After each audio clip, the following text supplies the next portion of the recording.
कई बार तो क्या होता है कि एक गवर्नमेंट अगर पावर में है तो दूसरी गवर्नमेंट उसको गिराने के लिए उनके साथ में मिल जाती है। इसमें कुछ लोगों के अगर मैं नाम लूँगा, वो बहुत अपने को पावरफुल समझने लग गए क्योंकि उन्होंने वाक़ई में कुछ कंट्रीज़ की सरकारों को गिराया है, जिनमें से एक है पर्सन, उसका नाम है जॉर्ज सोरोस। 2014 में तो उसने कहा था $1 बिलियन दे रहा हूँ मोदी को हटाने के लिए। देखिए, आप बहुत सारी दूसरी कंट्रीज़ को देखो, वहाँ पे ऑपोज़िशन जो होता है वो भी मिलके चलता है। राइट। मेन पार्टी के साथ में कि सत्ता किसी की भी हो, इससे फ़र्क नहीं पड़ता, हमें कंट्री को जिताना है। लेकिन यहाँ पे ऐसा नहीं होता है। आप किसी भी कंट्री की कमर तोड़ सकते हो उसकी फाइनेंशियल मार्केट को गिरा करके। मार्केट को क्रैश कैसे करते फिर इस सिचुएशन में? ट्रेडिंग या इन्वेस्टमेंट जो भी है, आप रियल एस्टेट में भी अगर पैसा लगा रहे हो तो उधार लेके मत लगाओ, वही आपको हमेशा मारती है। मैं कहूँगा मोदी जी आज के चाणक्य, उन्होंने पहले से तैयारी चालू कर दी, लेकिन अभी 10 साल और लगेंगे कि सारी कंट्रीज इंडियन रुपीस को एक्सेप्ट करना चालू करें। हमें पता नहीं है हमारा दोस्त कौन है, हमारा दुश्मन कौन है, ये जियो पॉलिटिक्स से बार बार बदलती रहती है। करेक्ट। अब ये सिचुएशन को अगर आप देखो तो इंडिया वो एक ऐसा कंट्री है ना जो वॉर नहीं चाहता। आज एक सिचुएशन जो पूरी दुनिया में कोरोना के बाद से हो चुकी है, किसी को भरोसा चाइना पे सही से है नहीं। कुछ लोगों को जिनको शॉर्ट टर्म गेन चाहिए वो चले गए चाइना में। लाल बहादुर शास्त्री वो सीधे सीधे लड़ रहे थे और उनको क्या किया, बुला करके ताशकंद में रशिया में मार दिया गया। अब वो आज की तारीख में जब खुलती हैं ताशकंद फाइल्स जैसी मूवीज बनती हैं तो पता चलता है कि अरे यार ये हुआ था। आंखों में आंसू आते हैं, इतना गुस्सा आता है कि हमारे साथ ये हर तरीके से बदतमीजी, मतलब जिस पाकिस्तान को सीधे से लड़ने की हिम्मत नहीं थी उसने रशिया में जाके कांड कर दिया। हमारे ही बंदे को खरीद करके हम ही को मरवाया जाता है और हमारा बंदा भी इतना सीधा साधा है कि वो बिक भी जाता है। बाद में जब रियलाइज होता है तो वो मंगल पांडे बनता है। भगवान ने भी कहा है जो गाय की पूजा करेगा वो मेरा सबसे प्रिय है, कृष्ण जी ने कहा है। और कृष्ण अगर सबसे बड़े देवता हैं, सबसे उच्च देवता हैं, भगवान है, तो भाई हमको उनकी बात समझनी पड़ेगी ना। कोई ये ना सोचे कि भैया मोदी जी की तारीफ हो रही है, गुणगान हो रहा है। बड़ी सिंपल सी बात बोल रहा हूँ यार, मैं एक सिटीजन हूँ इस कंट्री का और मैं अगर कोई चीज़ नोटिस कर रहा हूँ कि मेरे देश में अगर कोई कुछ अच्छा कर रहा है और उसका बेनिफिट हम सबको हो रहा है तो मैं बोलूँगा। नमस्ते, जय हिंद। मेरा नाम है जय और यह है द आवारा मुसाफिर शो, एक ऐसा पॉडकास्ट जहां हम बात करते हैं भारत के पास्ट, प्रेजेंट और फ्यूचर की। आज के इस पॉडकास्ट पे हमारे गेस्ट है मिस्टर रुचिर गुप्ता। रुचिर जी एक फाइनेंस एक्सपर्ट है और एक जियोपॉलिटिकल एनालिस्ट भी है। ऐसा कहा जाता है जो मनी के फ्लो को समझ जाए वो शायद जियोपॉलिटिक्स को भी समझ जाता है, और इसीलिए रुचिर जी की जियोपॉलिटिकल अंडरस्टैंडिंग और एनालिसिस बहुत ही ज़्यादा खूब है। इस पॉडकास्ट पे हमने कुछ ऐसे चीज़ों के बारे में बात की है जो कि भारत के लिए शायद एक जियोपॉलिटिकल टेंशन बन के उभर रहे हैं। इस पॉडकास्ट में आपको बहुत ज़्यादा नॉलेज मिलने वाला है। So without taking any time of yours, let's start this podcast in 3, 2, 1।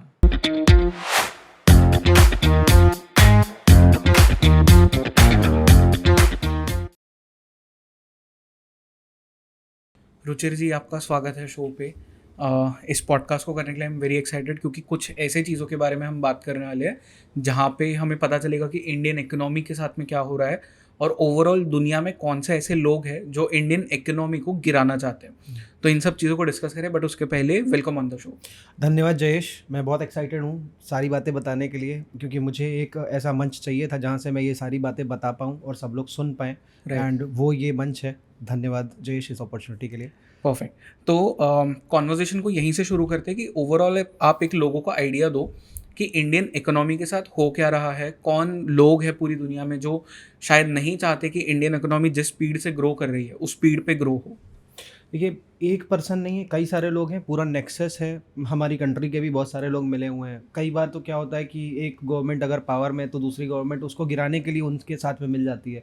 तो अब इसमें कुछ लोगों के अगर मैं नाम लूँगा, वो बहुत अपने को पावरफुल समझने लग गए क्योंकि उन्होंने वाकई में कुछ कंट्रीज़ की सरकारों को गिराया है, जिनमें से एक है पर्सन, उसका नाम है जॉर्ज सोरोस। अब जॉर्ज सोरोस आप जानते होंगे कि नॉर्वे की सरकार गिरा चुके हैं। पहले उन्होंने अपनी पूरी की पूरी छवि ऐसी रखी कि डेमोक्रेट हैं, बहुत अच्छे से स्कॉलरशिप दी, पता नहीं क्या क्या किया। उसके बाद में फिर अपना असली रंग दिखाया और वहाँ की सरकार गिरवाई। उसके बाद में उन्होंने सेम चीज़ यूके लंदन में करी। वहाँ पर भी उन्होंने स्विट्ज़रलैंड की करेंसी के खिलाफ जीबीपी को शॉट मारा और वहाँ पे लमसम 1-1.5 मिलियन जो उन्होंने कमाया। देखिए, कमाया जो वो एक सेकेंडरी चीज़ है, बट वहाँ पे जो सरकार बदल गई इस मूव की वजह से, और ये स्पेकुलेटिव मूव है या कह लीजिए आपकी एक मैनिपुलेटिव मूव है जिसकी वजह से आप पूरी कंट्री के अंदर जो चीज़ें, आपको इस बात से मतलब ही नहीं कि वहाँ के लोग कैसे सफ़र करेंगे। आप क्या कर रहे हो, आप अपने पर्सनल गेन की वजह से पूरी कंट्री को तबाह करने के लिए लगे हो। और आपने 2 जगहों पर देख लिया, इवन बीच में एशियन क्राइसिस आई थी 97 के आसपास, थाईलैंड की करेंसी, जापान की करेंसी को मैनिपुलेट किया। तो ये अगर ये जो इन्होंने करेंसी को मैनिपुलेट करना और देखा कि इन्होंने बड़े आसानी से सरकारों को गिराया या परेशानियां लाई इतनी बड़ी बड़ी इकोनॉमीज़ में, तो इन्हें पता नहीं क्यों ऐसा लगने लग गया कि ये भारत में भी ऐसा कर देंगे, शायद कर ले या करने की सिचुएशन में पहुंच जाएं। क्योंकि उसका रीज़न है, अगर आप अवेयर नहीं रहोगे as a investor, as a trader, क्योंकि यहाँ पे पॉइंट केवल ट्रेडिंग और इन्वेस्टिंग का नहीं है, एज अ सिटीज़न पूरी रिस्पॉन्सिबिलिटी का है, पूरे एक इन्वायरमेंट का, इकोसिस्टम का है कि आपको ये समझना पड़ेगा। ओपन हाउसिंग सोसाइटी या ओपन हाउस सोसाइटी, क्या नाम है, open society foundation, open society foundation, जो भी जॉर्ज सोरोस रन करते हैं, वो जो भी एक संस्था है देखेगा ऐसा आपको कि अरे यार ये तो दबे कुचले लोगों के लिए काम कर रही है, बट उसकी आड़ में एक्चुअल में जितना भी यहाँ पे गवर्नमेंट में कोई भी अच्छा इनिशिएटिव होता है, कोई भी नया पॉलिसी आता है, तो वहाँ पे उनके सलिल शेट्टी आई थिंक हैं उसके चेयरमैन, वो आप देखो उतर आते हैं रोड पर, और किसके साथ उतरते हैं वो आप सब देखो, जाके सर्च करो, जाके आपको पता चलेगा। तो अल्टीमेटली जब इस तरीके की चीज़ें होती हैं, और हमारे कंट्री का ही देखिए, आप बहुत सारी दूसरी कंट्रीज़ को देखो, वहाँ पे ऑपोजिशन जो होता है वो भी मिलके चलता है, राइट, मेन पार्टी के साथ में, कि सत्ता किसी की भी हो इससे फ़र्क नहीं पड़ता, हमें कंट्री को जिताना है। लेकिन यहाँ पे ऐसा नहीं होता। अब ये यहाँ पे इसलिए नहीं होता कि रीज़न बीइंग कि यहाँ पे जो बहुत सारे कुछ ऐसे लोग हैं जो बाहर से इटली से आए हैं या कैसे आए हैं मुझे नहीं पता, बट अल्टीमेटली उसकी वजह से क्या होता है, देखो एक बात आप समझो कि बहुत पहले जवाहरलाल नेहरू ने भी कहीं और के कोई राजा थे जो उनका जो एक्चुअल में जो मेन वाला सन था उसी को राजा बनवाया था, और जो उनका दूसरा वाला फॉरेन वाइफ से बॉर्न सन था उसको राजा नहीं बनवाया था। तो उस पॉइंट ऑफ व्यू से यहाँ पे ये चीज़ सिचुएशन थोड़ी सी गड़बड़ा जाती, जहाँ पे आपका सपोर्ट करने वाला जो पर्सन है, मतलब अंदर जो सपोर्ट करने वाला ही पर्सन है, वो दूसरे पर्सन से जब मिल जाता है, तो ये बड़ी घातक सिचुएशन। अब एक मैं आपको एग्जाम्पल बता रहा हूँ, वॉर जो बातें हो रही हैं आज हम देख रहे हैं, इजराइल और ईरान आपस में लड़ रहे हैं। वॉर केवल ऐसे एक तरीके से मिसाइल से या इस आर्मामेंट से केवल नहीं लड़ा जाना है, ये स्पेस में भी लड़ा जाना है। और एक बहुत ऐसी बड़ी चीज़ जो मिस कर गए सब लोग, वो हम शायद जानते नहीं हैं और अवेयर नहीं है, वो है फाइनेंशियल मार्केट्स। आप किसी भी कंट्री की कमर तोड़ सकते हो उसकी फाइनेंशियल मार्केट को गिरा करके। अब इंडिया एक ऐसा कंट्री रहा है जिसने हमेशा पीस के बेसिस पे काम किया है, किसी को चोट नहीं पहुंचाने की कोशिश करी है। अगर हमास पे इसराइल ने युद्ध किया, मारा, वहाँ पे कुछ भी जो भी किया, वहाँ पे राहत सामग्री पहुँचाई, जहाँ पे भी जो भी हुआ, इररिस्पेक्टिव ये रशिया या यूक्रेन लड़ रहे हैं तो यूक्रेन को भी मदद पहुंचाई, जो भी प्रॉब्लम हो रही, हताहत हो रहे हैं लोग। तो इंडिया की हमेशा से छवि ऐसी रही है, जिस चीज़ को इंडिया ने बैन किया कि किसी को नहीं देंगे, वो चीज़ें तक पहुंचाई इंडिया ने कि भाई हमें इनकी मदद करनी है। तो उस पॉइंट ऑफ व्यू से एक ऐसी कंट्री जो सबकी मदद करती है, और उस कंट्री को क्योंकि वो किसी को मारना नहीं चाहती, किसी को दबाना नहीं चाहती, उसको मारने पे लगे हुए हैं लोग। अब आप एक बात समझो, आप मान लो कि आप एक इस खुन्नस में आ जाओ कि जैसे जॉर्ज सोरस है, किस कंट्री को बिलोंग करता है, हंगरी को बिलोंग करता है। अब हंगरी में अगर आप जाओ, हंगरी को आप गिराओगे क्या?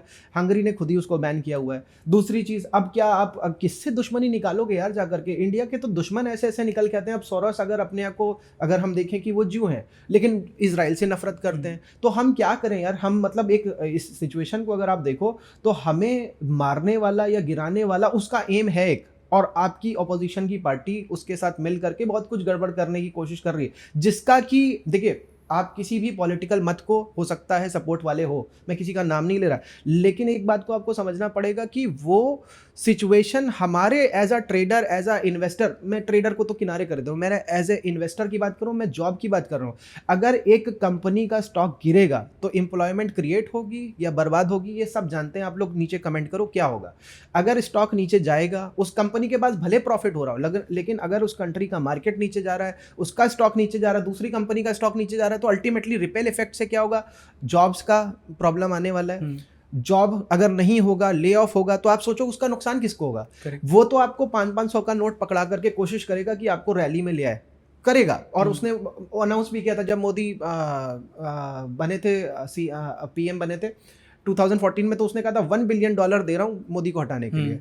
इवन जम्मू कश्मीर पे भी उसके आते रहते हैं बयान। तो मेरे को नहीं समझ में आता, बॉर्न बॉट अप आप यूरोप में हो, आप हो इजरायली या ज्यू हो, आपका इंडिया से क्या लेना देना है? आप क्यों इंडिया के पीछे पड़े हुए? कोई मतलब नहीं है। तो अब मे बी उन्होंने इतनी कंट्रीज़ को गिराया है, वहाँ की सरकारें बदली, तो उन्हें पता नहीं क्यों इतना लगने लग गया कि वो शायद यहाँ पे भी कुछ कर लेंगे।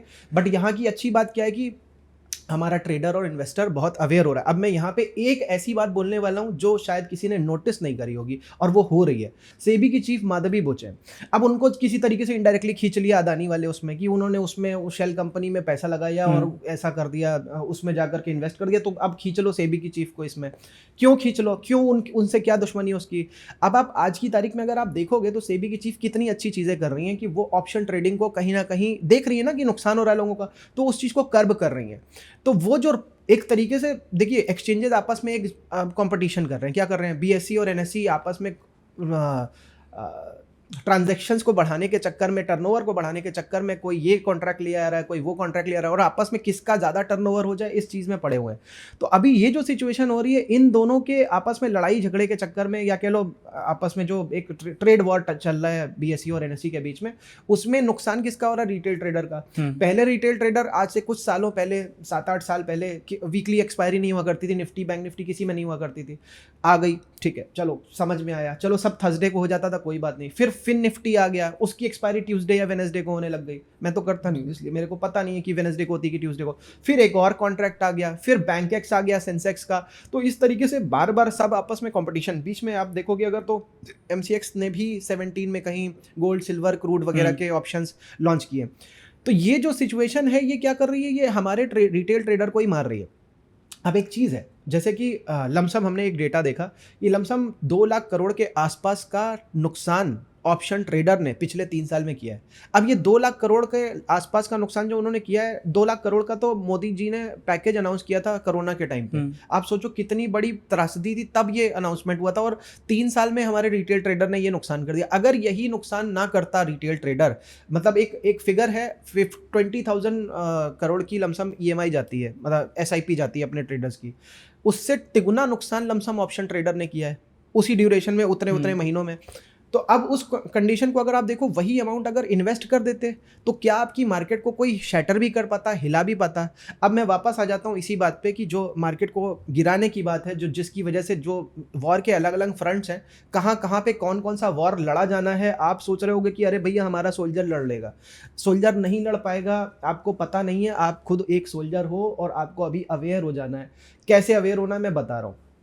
सोल्जर फ्रंट पे जाकर के पाकिस्तान से, चाइना से लड़ लेगा, एयरफोर्स एयर से स्ट्राइक कर देगी, मरीन नेवी नीचे पानी से जो करना है कर लेगी। आप अपने घर पे रह करके क्या अपने आप को बचाओगे? कैसे बचाओगे मेरे को बताओ। आपकी मार्केट को वो क्रैश करवा देंगे, आपके पास कुछ नहीं रह जाने वाला है अगर आप अभी अवेयर नहीं हो। एज अ रिटेल ट्रेडर आप ऑप्शन और फ्यूचर में अगर इस तरीके से पैसा बर्बाद करते रहोगे, तो आपके पास में जो अमाउंट बच करके आप जो एज अ इन्वेस्टमेंट लगा सकते हो और अपनी मार्केट को बचा सकते हो, इसका रीजन भी देखिए, जॉर्ज सोरोस जैसे जो लोग हैं उनका भी एक एजेंडा है। जैसे कॉन्ट्रैक्ट किलर नहीं होता है, इसको मैं थोड़े से अलग वर्डों में बोल रहा हूँ क्योंकि वाकई में ऐसी सिचुएशन है। कॉन्ट्रैक्ट किलर को लाया जाएगा, क्यों लाया जाएगा? कि भाई ये काम करना है, अब तू इसमें महारत हासिल करे हुआ है, तूने पहले इतने कत्ल किए हुए हैं, तो आ जा तू, ठीक है। अब वो आ गया, उसने पहले किए हुए हैं, नॉर्वे और सबकी मार्केट को गिराया हुआ है, यूके में सरकार गिराई हुई है, एशियन करेंसी क्राइसिस लाया हुआ है, तो आ जा तू एक काम कर, मार्केट को गिरा यहाँ की, इंडिया की। क्यों गिरा? उसका रीजन है, कई सारे फायदे हैं। उनका भी फायदा है, कॉन्ट्रैक्ट किलर का भी फायदा है और इनका भी फायदा है। कैसे फायदा है? मतलब ऑपोजिशन का कैसे फायदा है कि भाई वो अगर मार्केट को गिरवाएगा तो यूरोप और वहाँ के जितने इन्वेस्टर सोच रहे हैं कि भैया इंडिया की मार्केट में किस तरीके से चले जाएं, जो आ नहीं पा रहे हैं क्योंकि थोड़ी सी महंगी हो गई है मार्केट, तो उनको सही सस्ती वैल्यूएशन में मिल जाए। दूसरा, इधर वाले जो हैं वो सोच रहे हैं कि यार मार्केट गिरेगी तो हम सत्ता ही पलट देंगे, क्योंकि भाई अरे वो कैसे करते हैं, कैलकुलेशन देखिए कैसे करेंगे। मोदी जी जिस दिन इलेक्ट हुए हैं उस दिन से लेकर के मार्केट, जिस दिन उनका दूसरा इलेक्शन, उस दिन से उसको माइनस करेंगे और दिखाएंगे देखो इतनी पॉइंट बढ़ी है, या ऐसे। जबकि एक्चुअल में मोदी का अनाउंसमेंट जब हुआ था, ये पहले से पता चला, मॉर्गन स्टैनली ने पहले से 2013 में ही बता दिया कि मोदी की गवर्नमेंट आने वाली है। पहली बार भारत में हिंदू सरकार या ऐसा कुछ करके उसने लिखा था। उसके जो उसने बोल उसके पहले वहीं अगस्त 2013 से रैली आई और वो मई वगैरह में और बढ़ती चली गई। तो अब आप देखो तो मोदी की केवल बस आवाज़ से ही कि वो आने वाला, उसकी धनक से ही वो मार्केट इतनी बढ़ गई।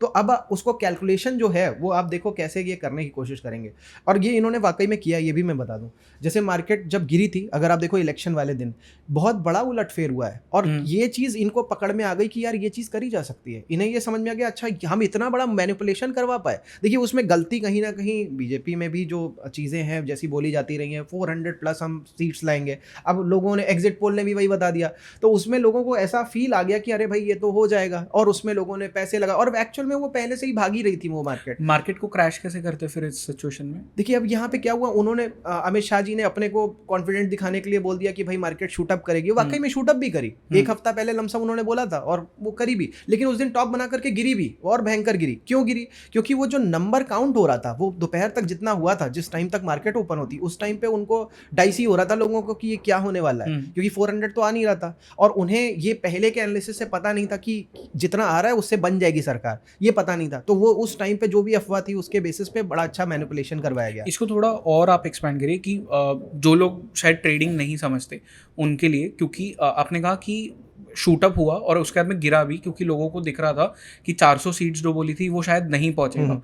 तो इसका एक ट्रेडर के माइंड पे किस तरह से अफेक्ट होता है, और वो अपने जो भी उनके इन्वेस्टमेंट्स है, स्टॉक्स है, वो बेचने क्यों लग जाता है जब उसे पता चलता है? अभी मैं एक चीज़ बताता हूँ, जैसे मैंने बताया ना कि उस दिन शूटअप किया, 4th को एक टॉप बना करके गिरना चालू हो गया, तो ये इसका रीज़न मैं बताता हूँ। ट्रेडर या इन्वेस्टर को क्या पैटर्न, अच्छी बात है कि ट्रेडर ने इस चीज़ को रियलाइज़ किया, उसने देखा 2014 में मोदी जी आए थे तो जैसे ही अनाउंसमेंट हुआ था मार्केट भागी थी, 19 में भी लमसम ऐसा ही कुछ हुआ पहले से, या थोड़ा सा जो भी है भागती हुई दिखी उनको, तो उस सिचुएशन को उन्होंने समझा कि हाँ भाई इस बार भी ऐसा ही होना चाहिए, अब उस चीज़ को वो दांव लगा के बैठ गए। कई सारे लोग तो ऐसे थे जिन्होंने इधर उधर से उधार लेकर के, और मैं आपको बताऊं ट्रेडिंग या इन्वेस्टमेंट जो भी है, आप रियल स्टेट में भी अगर पैसा लगा रहे हो तो उधार लेके मत लगाओ, वही आपको हमेशा मारती है, और आपको ये पता नहीं रहता। अब देखिए सेबी जो भी कर रहा है, या इवन हमको खुद अवेयर हो जाना चाहिए, क्योंकि सेबी जो करेगा वो तो एक मतलब रेगुलेटरी इफेक्ट हो गया, आपका रेगुलेशन आपके अंदर माइंड में होना चाहिए कि भाई मैं उधार लेके काम नहीं करूंगा ये। अब वहां पे जो ट्रिगर है वो ये है कि आप 1 लाख की कैपिटल से अगर 2 लाख का खरीदोगे सामान,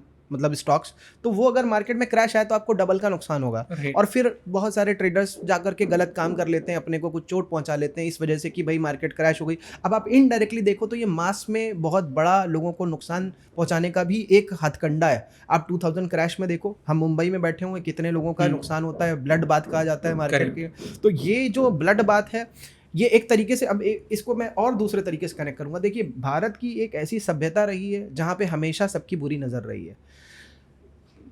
मुगल्स आए, ठीक है, अब मुगल्स आए, हर कोई इब्राहिम लोधी जैसा नहीं होता देशभक्त, मुगल्स आए, बहुत सारे अलग अलग तरीके के लोग आए और उन्होंने यहाँ पे शोषण किया, लूट करके ले गए। उसके बाद में अंग्रेज़ आए। अब मैं अगर एग्जांपल बताऊं, उस टाइम पे जो हम लोग लड़े थे और उसके बाद में हम जीत भी गए थे, अफगानिस्तान के आसपास जब लड़े थे, तो वहाँ के बाद में ब्रिटिशर्स आए as a East India company, और बड़े प्यार से आए, बड़े आराम से चीज़ें करी, और फिर धीरे से हमारे ऊपर पैठ बना ली। फिर भी हम यही बोलेंगे, उनको ऐसा लगता है उन्होंने रूल किया, रूल करने दिया नहीं गया। यहाँ पे थोड़े से हमारे देश में हमेशा से वैसे लोग रहे जो उनके साथ, जो भी बाहर की पार्टी आई है उसके साथ मिल जाते थे अपने पर्सनल बेनिफिट के लिए, और उसी वजह से पूरे देश को नुकसान हुआ। तो अब वहाँ पे जो सिचुएशंस आती थी उसमें भी आप देखो, अंग्रेज़ों ने रेलवे लाइंस बिछाई, यहाँ पे बहुत बड़े बड़े ड्रॉट एंड फेमेन की बात जो होती है यहाँ पे आए, वो एक्चुअल में आए नहीं, लाए गए। कैसे? यहाँ का किसान सारा पैसा जितना भी पैदावार है वो सारा एक्सपोर्ट हुआ जा रहा है ब्रिटेन में। यहाँ के कॉटन के जितने भी ब्रीड्स थी वो सारी आज यूके पैदा कर रहा है, यहाँ पे कोई पैदावार नहीं हो रही है उस चीज़ की। यहाँ पे जो कॉटन पैदा हो रहा है वो फर्जी पैदा हो रहा है। यहाँ पे हम सब जानते हैं व्हीट, राइस, ये सब ब्रिटिशर्स का लाया हुआ, पोटैटो, टोमेटो सब उनका लाया हुआ। अल्टीमेटली हमारी प्रॉब्लम्स क्या है कि हम अपनी कंट्री की जो चीज़ें हैं उनको संभाल के नहीं रख पाए। अभी हमको संभालने का टाइम आ गया, क्योंकि हमें पता है यहाँ से हम फिर से बहुत बड़ा ग्रो कर सकते हैं और पूरी दुनिया की नज़र हम पे है। अभी मैं चाइना के बारे में भी कुछ डिस्कस करना चाहता हूँ। यहाँ पे जो मैं जॉर्ज सोरोस की बात कर रहा हूँ, यहाँ पे देखिए कोई पर्सन मान लीजिए कि अगर टारगेट करके भी आया है आपको, लेकिन अगर आप शील्ड पहने हो, आर्मर पहने हो, तो आपको कुछ नहीं कर सकता। तो आपको वो शील्ड पहन लेनी है। अगर आपने वो शील्ड नहीं पहनी तो फिर चांसेस हैं कि वो दिक्कत आएगी। और मेरा पॉइंट इस वीडियो से सीधा सा है आपकी पूरी जनता के माध्यम से कि ये शील्ड सबके सब पहन लें। और मुंबई की जनता इस चीज़ में बहुत अवेयर है, महाराष्ट्र की जनता बहुत अवेयर है, क्योंकि फाइनेंशियल कैपिटल यहीं पे ही है। तो ये अगर यहाँ से चालू हो जाए तो पूरी अपनी भारत की जनता में फैल जाए तो ये नुकसान नहीं कर पाएंगे जो ये सोच रहे हैं। तो ये एक एडवांटेज हमको मिल सकता है। दूसरी चीज़ जो मैं बात कर रहा था चाइना की, अभी रिसेंट में हमने देखा है कि लमसम 24% चाइना की मार्केट रैली कर गई है कुछ ही दिनों के अंदर। अब ये जो 24% रैली कर गई है, किस वजह से कर गई है? क्योंकि वहाँ पे एक रियल एस्टेट का क्राइसिस चल रहा था। वहाँ की एक बहुत बड़ी कंपनी है एवरग्रैंड, उसका हाँ। एक नुकसान चल रहा था। बीच में कुछ चाइनीज़ बैंकरप्ट हुए हैं। उन सब सिचुएशंस के बेसिस पे चाइना ने क्या किया है, अपना एक स्टिमुलस पैकेज दे दिया जिसमें इंटरेस्ट रेट को घटा दिया है। और वो जो स्ट्रेटजी यूएस अपना रहा था 2008 के बाद में कि पैसा रिलीज करे पड़ा है, लिक्विडिटी बढ़ाए पड़ा है, चाइना वैसा नहीं कर रहा था। Correct. चाइना ने क्या किया, देखा कि यार ये तो बिना किसी अपनी बैलेंस शीट को बिना मजबूत किए कर रहे हैं, ना इनके पास गोल्ड है ना सही से कुछ भी रिसोर्सेज है। चाइना ने दूसरा स्ट्रैटेजी अपनाया, उसने अपना बैलेंस शीट मजबूत कर लिया गोल्ड वगैरह बाय करके। अगर आप पीछे देखोगे रिसेंट में तो उसने खूब गोल्ड बाय किया। सेम चीज़ इंडिया ने भी की है। अब जब ये खूब गोल्ड बाय किया, उसकी बैलेंस शीट मजबूत हो गई, अब उसने फंड रिलीज मतलब ओपन मार्केट में पैसा डालना चालू किया, बॉन्ड वगैरह बाय करके पैसा आ रहा है मार्केट में, जिसकी वजह से मार्केट उनकी भाग रही है। अब देखिए यहाँ से कुछ एफआईआईज ने सेलिंग भी करी, अच्छी खासी सेलिंग करी है, पिछले 4 साल का रिकॉर्ड तोड़ सेलिंग करी है। वो पैसा ले जा रहे हैं कहाँ पे? चाइना में। अब एक और चीज़ आपको बता दूँ, जो पैटर्न मैंने देखा है चाइना में एक बड़ा स्पाइक 7 में आया, 14 में एक बड़ा स्पाइक आया, लेकिन उस 14 के स्पाइक ने 7 के स्पाइक को नहीं तोड़ा। 2021 में एक स्पाइक आया, उसने 14 के स्पाइक को नहीं तोड़ा। और अभी जो स्पाइक आ रहा है, अब चांसेस ये दिख रहे हैं कि शायद उसको तोड़े, हो सकता है 21 वाले को, हो सकता है 14 वाले को ना तोड़े। लेकिन इससे एक चीज़ समझ में आती है कि जो चार्ट का पैटर्न है वो क्या बता रहा है कि चाइना का जो नेचर है हमेशा से कि वो धोखा देता है। वो धोखा देने वाली सिचुएशन जो है वो चार्ट में दिख रही है कि लोगों का इन्वेस्टमेंट तो कर रहे हैं, लेकिन ये करेक्टिव चार्ट राइज है। तो राइज जो चार्ट में करेक्टिव दिख रहा है, मतलब कि जो दिख रहा है कि बढ़ रहा है, वो ज़्यादा टाइम सस्टेन नहीं करने वाला। अब वो जो सस्टेन नहीं करने वाला, मतलब हो सकता है यहाँ से रैली मार्केट डबल हो जाए उनकी जो भी है, लेकिन वो सस्टेन नहीं करने वाला। मतलब सस्टेन नहीं करने वाला मतलब ऊपर जाएगा तो गिरेगा भी, गिरेगा भी। मतलब अगर आप 7 में देखोगे ना, तो ऐसा ऊपर जा करके स्पाइक करके फिर नीचे वापस उसी जगह पे, फिर टाइम तक वेट किया, फिर उसने कुछ अपनी सिचुएशन बदली, अपनी पूरी दुनिया में इमेज बदली, 14 में फिर राइज हुआ, फिर वापस क्रैश, मतलब सस्टेन ही नहीं कर पा रहा। राइट। तो ये हर बार हुआ है उसके साथ में। 2021 में तो ऐसे टाइप का गिरावट है, मतलब स्पाइक भी नहीं हुआ। मतलब जितना इन जनरल यहाँ दोनों जगहों पे 7 और 14 में स्पाइक हुआ है, वो हुआ ही नहीं इधर। अब यहाँ पे जो चाइना की सिचुएशन को अगर आप देखो, तो चाइना क्या कर रहा था, ब्रिक्स हमारा जो है 5 कंट्रीज का था, उसमें वो क्या कर रहा है, पाकिस्तान को लाने की कोशिश कर रहा है। उसमें ऐसी टर्की और पता नहीं कौन कौन सी ऐसी कंट्रीज को लाने की कोशिश कर रहा है जो इंडिया सपोर्टिव नहीं है। अब उससे अच्छा पहले क्या बातें कर रहा था, पहले बातें ये हो रही थी अफ्रीका की भी कुछ कंट्रीज को ला रहा है। पहले बातें ये हो रही थी कि ब्रिक्स की एक करेंसी आएगी जो कि डॉलर को डिफीट करेगी, जो डॉलर क्योंकि अच्छा नहीं है, डॉलर बड़ा 70% हालांकि ट्रेड डॉलर में ही होता है। तो इंडिया उसके मंसूबों को जानता है। मैं कहूँगा मोदी जी आज के चाणक्य, उन्होंने पहले से तैयारी चालू कर दी, लेकिन अभी 10 साल और लगेंगे कि सारी कंट्रीज इंडियन रुपीज़ को एक्सेप्ट करना चालू करें। तो अब ये चीज़ चाइना भी कर रहा है, और चाइना ने क्या किया, ब्रिक्स की करेंसी लाएंगे ऐसा एक वो बनाया। 1.5 साल से यही बातें चल रही थी, लेकिन अभी उसने मंशा पलट दी अपनी, वो अपनी चाइनीज़ युआन को ला रहा है एज अ मेजर करेंसी। तो उसकी वजह से किसको सबसे बड़ा नुकसान होने वाला, देखिए अगर कोई भी कंट्री, अब जैसे यूएस ने क्या किया रशिया के साथ में, जितना उसका $500 बिलियन की कितना $600 बिलियन यूएसडी में था, वो फ्रीज कर दिया। अब रशिया कुछ कर नहीं पा रहा, सस्ता तेल बेच रहा है तो वो भी यूरोप खरीद नहीं रहा है। वो तो इंडिया ने थोड़ा संभाल लिया सिचुएशन को कि इधर रॉ क्रूड ऑयल यहाँ पे लेके आया और उसको रिफाइन करके फिर उन्हीं को बेचा, यूरोप को और यूएस को बेचा, और वो उन्होंने खरीदा भी। तो मतलब एक बात आप समझो कि उसकी तो गला ही पकड़ लिया यूएस ने रशिया का। वो सिचुएशन आप सोचो कि अगर इंडिया पेट्रो युआन जो लाने की कोशिश कर रहा है चाइना, और मिडिल ईस्ट की कंट्रीज उसको एक्सेप्ट भी कर रही कि हाँ भाई हमारा भला होगा इसमें, वो सिचुएशन इंडिया के लिए बड़ी काल वाली हो जाएगी अगर ऐसा हुआ। क्योंकि आप समझो कि आप जैसे यूएस ने किया रशिया के साथ, वैसा इंडिया के साथ हो सकता है कि इंडिया भी फिर जबरदस्ती उस रिजर्व को बनाने की कोशिश करेगा, तो वहाँ पे ये दिक्कत आ सकती है। ये हो रहा है क्योंकि मैं कुछ दिन पहले ही पढ़ रहा था, तो रशिया ने डिमांड्स अभी ये रखी किसी को भी ऑयल बेचने के लिए कि चाइनीज़ करेंसी में आपको हमारे साथ में ट्रेड करना पड़ेगा।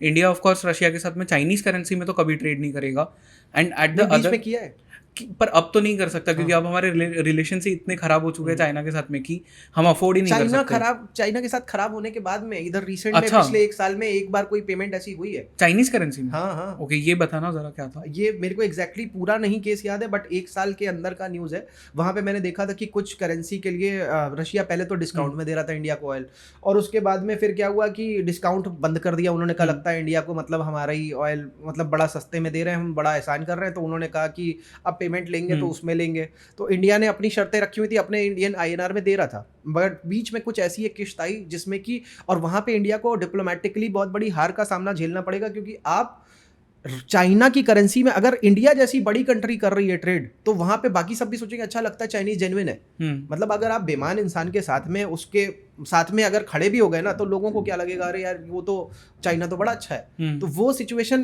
को इंडिया ने भांप लिया। एक बार पेमेंट कुछ हुई है, उसके बाद में पूरी सिचुएशन को मैंने उतना एनालाइज नहीं किया, लेकिन एक बार हुई है, और उस चीज़ को भांपने के बाद में, और इंडिया अपने अलग ही स्टाइल में चल रहा है। मैं आपको बताता हूँ, बहुत सारी ऐसी कंट्रीज हैं जहाँ पे इंडिया का रुपया जो है वो एक्सेप्ट हो रहा है, चाहे वो डॉलर में हो, चाहे मतलब सॉरी चाहे ईरान हो जहाँ पे हम पेट्रोल ले रहे हैं, और किससे कैसे ले रहे हैं, क्रूड ऑयल ले रहे हैं, यूएस के मना करने के बावजूद ले रहे हैं। तो अभी जो हम ये जो छोटा सा एक डिस्कशन कर रहे हैं ना इजराइल और ईरान के वॉर का, हमें पता नहीं है हमारा दोस्त कौन है, हमारा दुश्मन कौन है। ये जियो पॉलिटिक्स से बार बार बदलती रहती है। करेक्ट।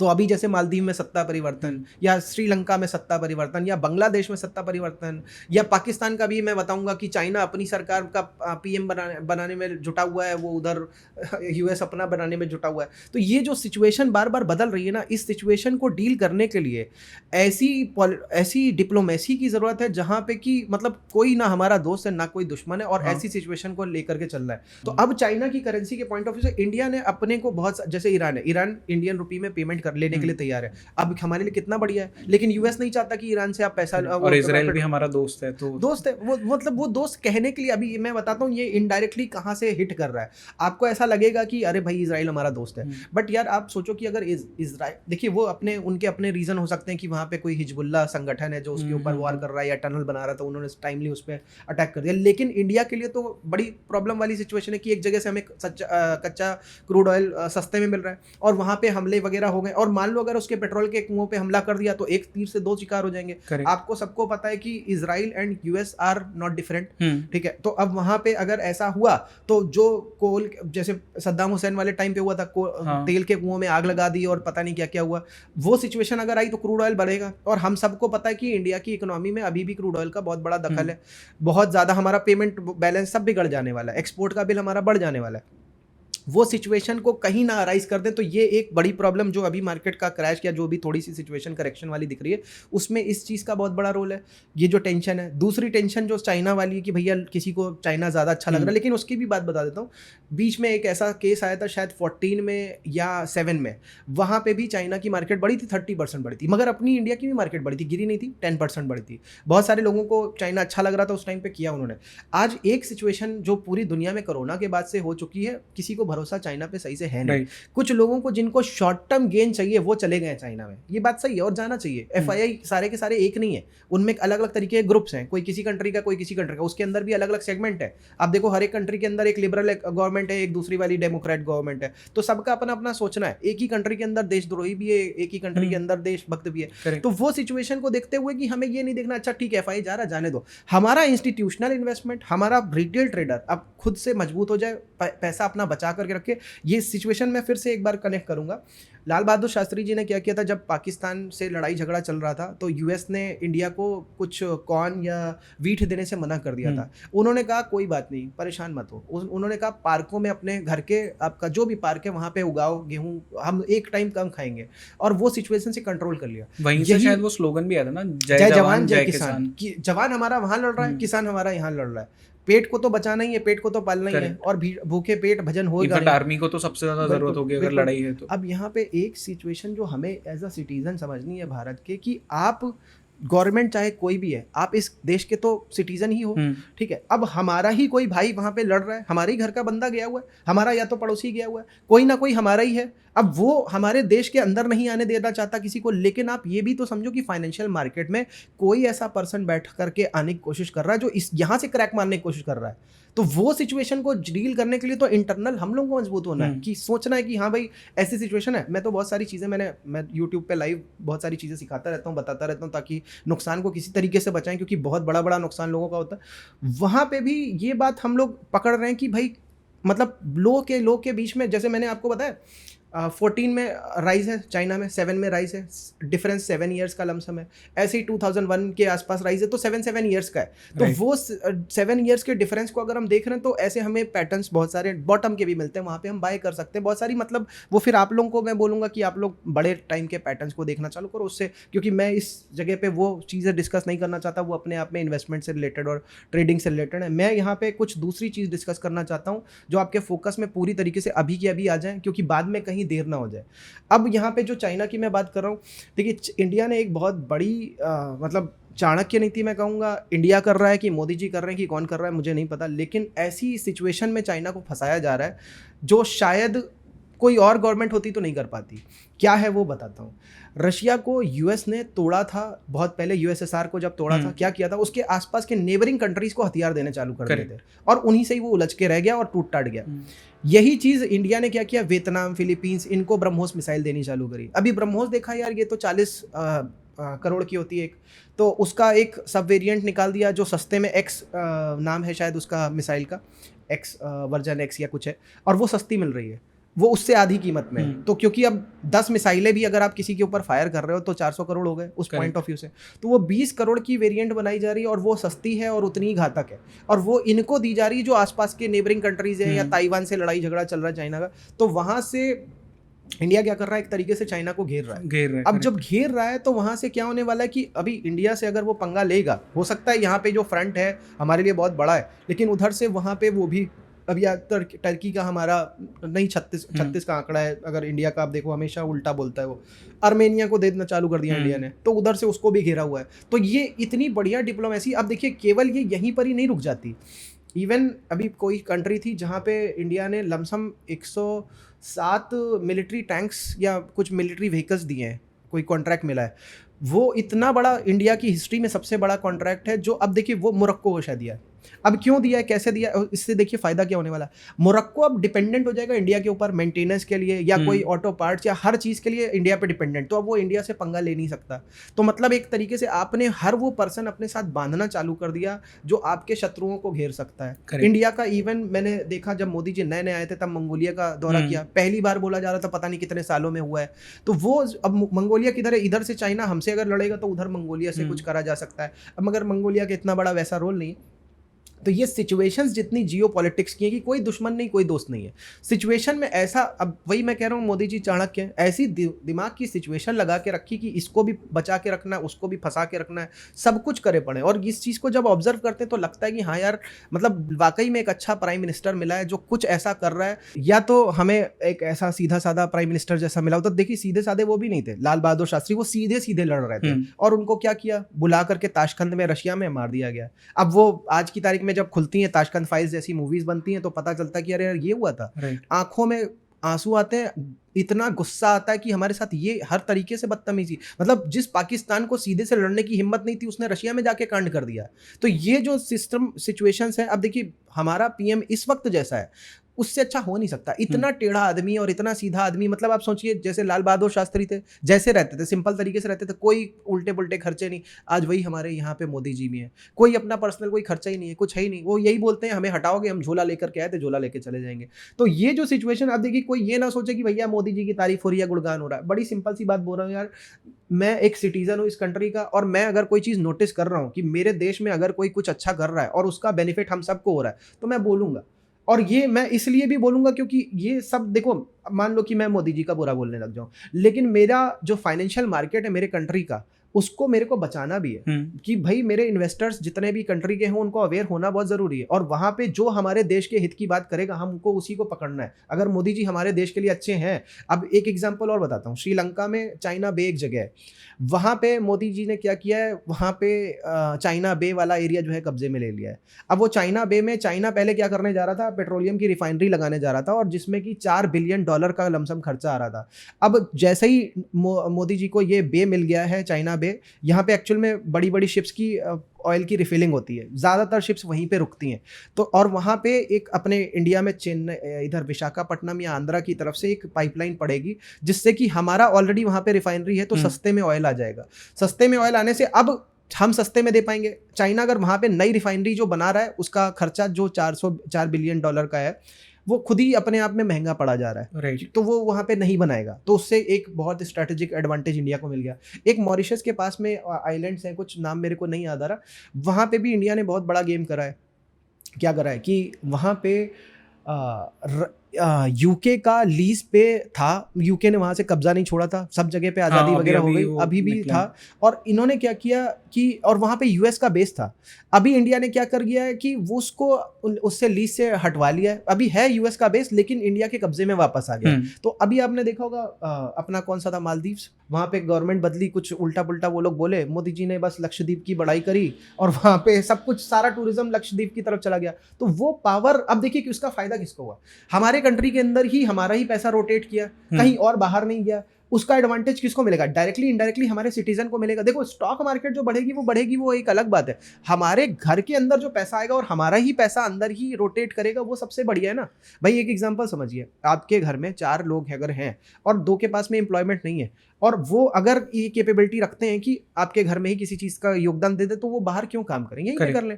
तो ये सिचुएशन जो मोदी जी ने क्रिएट कर दी अपनी ही कंट्री के अंदर, नई अपॉर्चुनिटी, और ऐसा हमको सोचना पड़ेगा कौन सी ऐसी अपॉर्चुनिटी हम क्रिएट करें, ये हमारे देश का ही एम्प्लॉयमेंट हमारे देश के अंदर हमारे ही आदमी को मिल जाए। ओके, तो बेसिकली मतलब बहुत ज़्यादा कोशिश हो रही है हमारे इकोनॉमी को तोड़ने की हर तरह से, मतलब चाहे फिर वो ट्रेडिशनल वॉर्स वाले मेथड्स हो या कुछ आउट ऑफ द बॉक्स जाके हमारी इकोनॉमी को तोड़ने की कोशिश हो, जिसमें मतलब मार्केट्स भी आ सकते हैं, सब कुछ आ सकता है।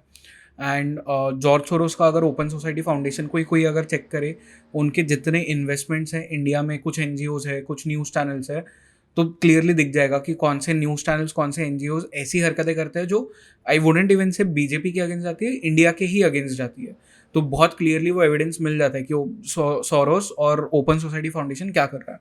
बट देन क्योंकि हमें इस पॉडकास्ट में फोकस ये भी करना है कि एक तरह से लोगों को ये समझ में आए कि ये जो भी प्रॉब्लम्स हो रही है, इनसे डील करने के लिए, इनसे बचने के लिए वो क्या कर सकते हैं। तो आर देयर एनी वेज जिससे मतलब वो इससे बच सकते हैं? जैसे फॉर एग्जांपल आपने कहा कि मार्केट को तोड़ने की कोशिश की जा रही है, तो कैसे उससे बच सकता है एक इंसान, एक नॉर्मल इंसान? देखिए, प्रॉब्लम नॉर्मल इंसान की ये है कि उसे ऐसे तरीकों से फंसा दिया जाता है मार्केट में, जैसे कि एक नॉर्मल बंदा आएगा इन्वेस्टर की तरीके, ट्रेडर की तरीके, वो करना चाहता है लंबे टाइम का काम, लेकिन उसे इंट्राडे ट्रेडर बना दिया जाएगा। अब देखिए, इंट्राडे ट्रेडिंग बनाने में, ट्रेडर बनाने में 2-3 चीज़ों का रीज़न है, और उससे क्या होता है कि एक ब्रोकर हमेशा यही चाहेगा कि ज़्यादा टर्नओवर हो। जैसे कि मैंने कहा कि एनएसई बीएसई भी आपस में लड़ रहे हैं, तो उसमें उनका हित समाया हुआ है, जो कि एक समझ में आता है कि जेन्युइन रीज़न, जेन्युइन नेचर दिखता है कि हाँ भाई, जो भी वहाँ का चेयरमैन होगा या जो भी होगा, वो उसका ऐसा फील होगा। किसी ब्रोकरेज वाले कंपनी का भी ऐसा ही फील आएगा कि यार वो वाली ब्रोकरेज कंपनी अगर इस तरीके से कर रही है तो मैं भी करूं, क्यों मैं इतना सीधा साधा बना रहा हूं। तो वो जो सिचुएशन है वो क्या करती है, इनडायरेक्टली बाहर वालों को फायदा देती। कैसे देती वो बताता हूं।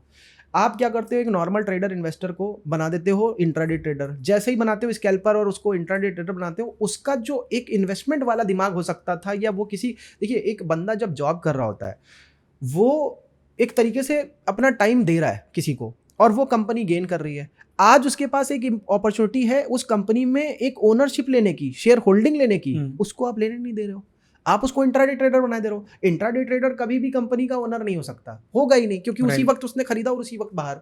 तो आप किसी शॉप में जाकर के एक ट्रांजैक्शन छोटा सा कर रहे हो, आप उस शॉप के ओनर नहीं हो सकते, लेकिन आपने उसका स्टॉक खरीद लिया, अब पकड़ के रख लिया, और कंपनी प्रॉफिट बनाने वाली जबरदस्त। जैसे अदानी एंटरप्राइजेस आज कितने का हो गया, मेरे को याद है, मैं मार्केट में जब नया नया आया था 80 रुपए का स्टॉक हुआ करता था, आज कितना हो चुका है, और उसकी कितनी सिस्टर कंपनीज हो चुकी। तो ये जो बात है सारे इन्वेस्टर्स और ट्रेडर्स को समझनी पड़ेगी कि भाई आप अपना हॉरिजन जो है उसको बड़ा कर दो। हॉरिजन जितना बड़ा करोगे, देखो सोचने का टाइम मिलेगा। हम लाइफ में हैस्टी डिसीजन, तेज डिसीजन तुरंत वाले नहीं ले सकते। यही चीज इंट्राडे के साथ में देखिए, और मैंने जो इसमें हित दूसरों का छुपा हुआ है वो बताता हूँ। जब आप इंट्राडे ट्रेडिंग करते हो, मार्केट में अच्छी खासी लिक्विडिटी आ जाती है, और वो जो जॉर्ज सोरोस टाइप के लोग हैं जो मार्केट में अफवाह उड़ाते हैं, वो वहाँ पे पैनिक ला करके जितने करोड़ का बेचना है एक बार में बेच करके चले जाते हैं, और वहाँ पे मार्केट में आपको बड़ा सा कैंडल दिखता है, एक रेड कैंडल, या उतनी लंबी सी मार्केट में गिरावट दिखती है। वो गिरावट वो करने के बारे में सोच ही नहीं पाएंगे अगर वहाँ पे वॉल्यूम नहीं होगा। मतलब अगर देखिए मार्केट में बहुत सारे लोग हैं, ट्रेडर्स, इंट्राडे ट्रेडर्स, और सबसे ज्यादा नुकसान उन्हीं को होता है। अगर वो बेचना चाहते हैं, मान लीजिए कि ट्रेडर ही नहीं है मार्केट में, तो वो बेचेगा कैसे? करेक्ट, मान लीजिए कि अब यहाँ पे खरीदने वाला ही वैसे नहीं है क्योंकि गिर कोई। भी ज्यादा सकता है, यहाँ पे एक और चीज हो सकती है कि ज्यादा ही गिर जाए, लेकिन वो गिरावट किस बात की होगी? देखिए पहली चीज तो ये कि जो छोटा ट्रेडर उसका नुकसान नहीं होगा। अब वो अगर बेचने की कोशिश करेंगे तो जो खरीदने आएगा वो समझदार बंदा होगा, वो कहेगा अच्छा बेचा, बेचना चाहते हो, गिराना चाहते हो हमारी मार्केट को, 20 रुपए की चीज को 15 रुपए का बेचना चाहते हो, पैनिक लाना चाहते हो मार्केट में। देखिए इंट्राडे ट्रेडर समझदार नहीं है, वो वहां पे फंस जाता है और आज आधे % के लिए गया, 10% का नुकसान करके आएगा, पूरी कैपिटल बर्बाद कराए। लेकिन जो समझदार लोग हैं जिनके पास एक्चुअल में पैसा है, वो अगर 20 रुपए की चीज 15 रुपए की मिलेगी वो तो खरीद लेंगे और फिर वो जाने नहीं देंगे, वो पकड़ लेंगे, उसको छोड़ेंगे नहीं। लेकिन इंट्राडे ट्रेडर की क्या कहानी, वो 15 में अगर उसको मिल भी रहा होगा ना, 15.5 में निकल जाएगा। तो इसलिए वो जो लिक्विडिटी का प्रॉब्लम, अब लोगों को कैसा ऐसा भी लगेगा कि अरे ये लिक्विडिटी को खत्म करने की बात कर रहे हैं, या आप देखो सेबी की चीफ क्या कर रही है, वो भी तो ऑप्शन ट्रेडर को इसी तरीके से बचा रही है। तो वो चीज आप जैसे ही लिक्विडिटी को खत्म करोगे, या खत्म मैं नहीं कह रहा हूं इन द सेंस कि आप बस जेन्युइन ट्रेड करो, जहां तक आपको लग रहा है कि इतने महीनों के लिए, इतने सालों के लिए मेरे को होल्ड करना है, उतने के लिए करो, इंट्राडे करो ही मत।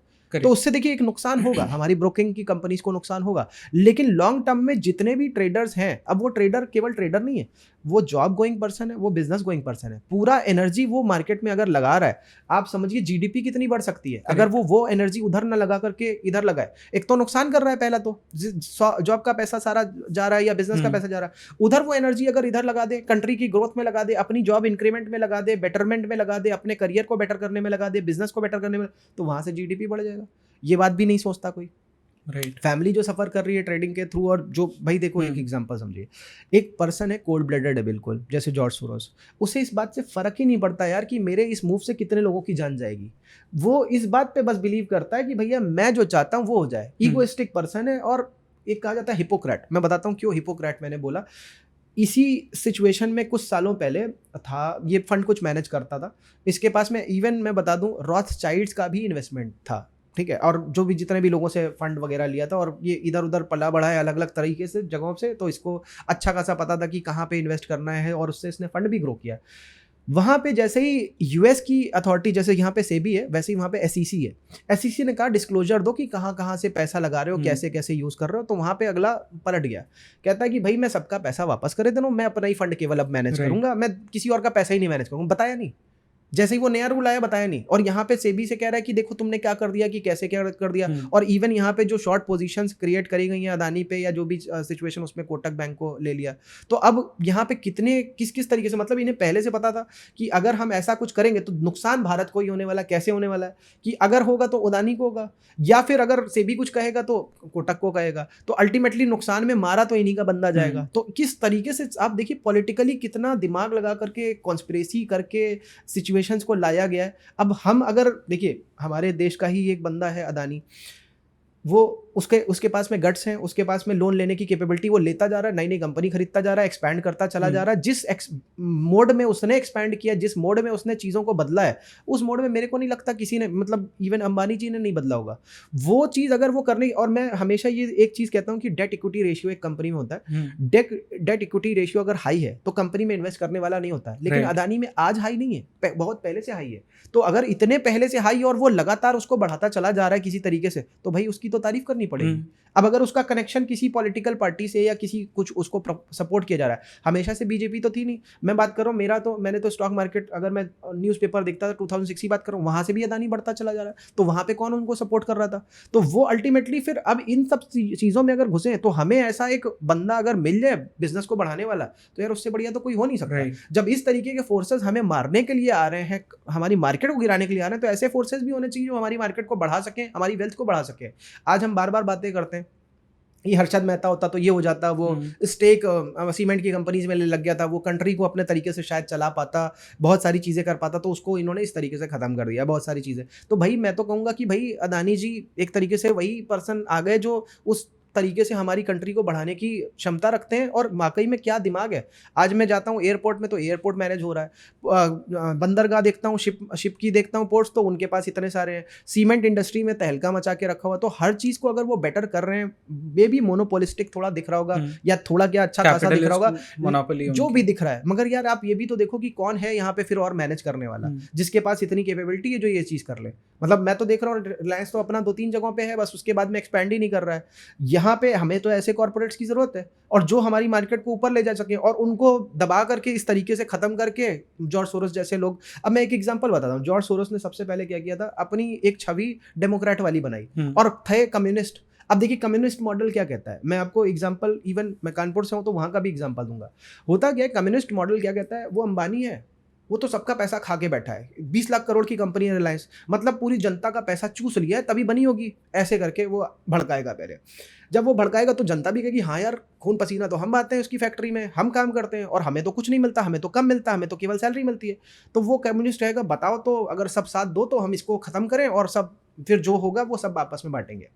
अब कम्युनिस्ट जब ये करता है तो जनता तो सीधी-सादी होती है हमेशा, जनता हमेशा उसके साथ में आ जाती है। और फिर देखिए अब क्या होता है, जब इस तरीके की सिचुएशन बहुत सारी कंट्रीज़ में लाई गई हैं, बहुत सारी कंपनीज़ में लाई गई हैं अलग-अलग जगहों पे।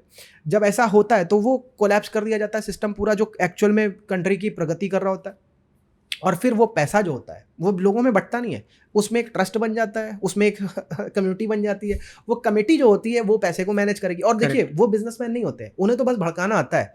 वो अब और उन्हें कमाने का तरीका पता नहीं है। उन्हें बस दूसरे के पैसे को नोच करके, जो गिद्ध होते हैं, मरे हुए का मांस खा करके जिंदा रहने वाला, वो सिचुएशन होती तो वो कंपनी को मार दिया। अब उसमें वो 20 लाख करोड़ की कंपनी 2 लाख करोड़ रह जाए चाहे 20,000 रह जाए, उनसे मतलब नहीं, उन्हें तो 20,000 करोड़ मिल गया और वो जनता को कुछ देने वाले नहीं, तो जनता उसी में फंसी रह जाती है। ये सेम सिचुएशन में बता रहा हूँ, कानपुर में लाल इमली करके और बहुत सारी फैक्ट्रियां रही हैं, उसमें यही सब हुआ। और फिर जो वहाँ पे काम करते थे वो फैक्ट्रीज चली गई, उनके मालिक चले गए, वो वहाँ पे जो काम करते थे वो बंदे, वो रिक्शा चलाए या बेरोजगार होकर के बहुत दयनीय सिचुएशन में पहुंचे। तो ये कम्युनिस्ट मॉडल जो है ये दिखाता ऐसा है कि भाई हम आपकी हेल्प करना चाहते हैं, हम सब में इक्वालिटी चाहते हैं, लेकिन एक्चुअल में इसका उल्टा होता है। राइट। ओके। पर ये मतलब जब किसी कंट्री पे अटैक होता है, इकोनॉमी पे अटैक होता है या कुछ भी ऐसी चीज़ें होती है, तो बहुत सारे जो इन्फ्लुएंशियल लोग होते हैं उनके ऊपर अटैक्स होते हैं। अडानी एक हो गए, पीएम मोदी एक हो सकते हैं, एस जयशंकर एक हो सकते हैं, एंड बहुत सारे कॉरपोरेट वर्ल्ड में बड़े बड़े लोग होंगे जिनके ऊपर ये अटैक्स हो सकते हैं। सेबी की chief is a good example कि वो भी एक अलग एरिया है जहाँ पे अटैक हुआ। इसी तरह से एक कॉन्स्पिरेसी थियरी है, आई डोंट नो कितनी सही है कितनी गलत है, फेडरल रिजर्व और टाइटैनिक क्रैश वाली थियरी जो है। तो ये एक बार आप लोगों को बताइए क्या था। देखिए क्या है कि लमसम 1919 के आसपास टाइटैनिक क्रैश हुआ था, 21 में या 1920 में लमसम फेडरल रिजर्व बना था। अब फेडरल रिजर्व क्या करता है, आप अभी कभी भी सिचुएशन देखोगे तो रेट जब घटाएंगे तो वहाँ की तो मार्केट गिरेगी, बढ़ेगी जो होगा, हमारी मार्केट क्यों गिरती है, हमसे क्या मतलब है। अब आप कहोगे ग्लोबलाइजेशन हो गया, लिबरलाइजेशन हो गया, इस वजह से नहीं है उस तरीके की सिचुएशन। आप देखो 2013 में ऐसे ही क्रैश आया, वहाँ पे यूएसडी बढ़ रहा है, हमारी मार्केट गिर रही है, ये क्या है, कोई इक्वालिटी नहीं है, कोई मतलब नहीं है, हमारी मार्केट क्यों गिरे। तो ये जो फेडरल रिजर्व का आना हुआ, जबरदस्ती हवा में नोट का छापना हुआ, आप लॉ ऑफ अट्रैक्शन की बात करते हो, ये है लॉ ऑफ अट्रैक्शन कि भैया जितना सोचते हो उतना छाप लेते हो और फिर पूरी दुनिया को नापते फिरते हो, ये तरीका गलत है। हम इतनी मेहनत करते हैं भारत में और वहाँ पे वो कोई अंग्रेज आता है, यहाँ पे गोल्ड और सिल्वर भी खरीद सकता है, हर चीज़ खरीद सकता है, रिक्शे वाले को भी सही से पैसा नहीं देता या जो भी सिचुएशन है, वो तो मजे कर रहा है यहाँ पे आके, वहाँ पे नोट छप रहे हैं। वो बात अलग है कि उनके सिटीजन के ऊपर कितना लोन हो जाता है, क्या हो जाता है, वो भी कहने भर का है, आज तक कभी उनसे वसूला तो गया नहीं है। तो वो जो सिचुएशन है हमारे लिए तो दिक्कत है ना, वो तो नोट छापते जा रहे हैं। अब फेडरल रिजर्व को जो नहीं चाहते थे कि बने, मेरे को एग्जैक्टली उन लोगों के नाम नहीं याद है, लेकिन तो मुझे पता है कोई गूगनहाइमर करके था एक बंदा जो काफी एक अमीर इंसान था, एंड 2-3 और लोग ऐसे थे जो टाइटैनिक पे थे उस वक्त जब क्रैश हुआ था। Is this right? मैं नाम नहीं याद है मुझे, मगर मैं ये जानता हूँ कि वो लोग इस चीज़ के खिलाफ थे और उनका उसमें डूबना तय था कि भाई भेजा ही, मतलब एक कॉन्स्पिरेसी थ्योरी के वो अगर बिलीव करें तो वो वाकई में इसीलिए डुबाई गई थी, 2-3 के चक्कर में पूरी डुबा दी गई और फिर तभी वो फॉर्म हो पाया, वरना फॉर्म नहीं हो पाता। वो लोग बहुत इन्फ्लुएंशियल लोग थे और ये एक बार नहीं हुआ है, हज़ारों बार हुई हैं ये चीज़ें। कभी टाइटैनिक को डुबोने के फॉर्म में हुई हैं, कभी थिंक एंड ग्रो रिच जैसे एक बुक है, उसको उसकी जो असली कॉपीज थी उसमें लॉ ऑफ वाइब्रेशन डिस्क्लोज था, उसको छुपाने के काम पे हुई हैं। अच्छा। तो ये बड़ी, मतलब एक चीज़ नहीं है, बहुत सारी चीज़ें हैं। अब जहाँ पे आपको दिखता है यार ये रोड़ा बन रहा है मेरे रास्ते का, इसको निपटा दो, और वो चीज़ें हुई हैं। आप हम्म। चाहे टाइटैनिक देख लो, चाहे कहाँ पे भी देख लो, लाल बहादुर शास्त्री का ताशकंद में एंड देख लो, हर चीज़, और सुभाष चंद्र बोस को देख लो, सेम चीज़ जो मोदी जी अभी कर रहे हैं वो चीज़ बोस तो पहले ही कर चुके थे।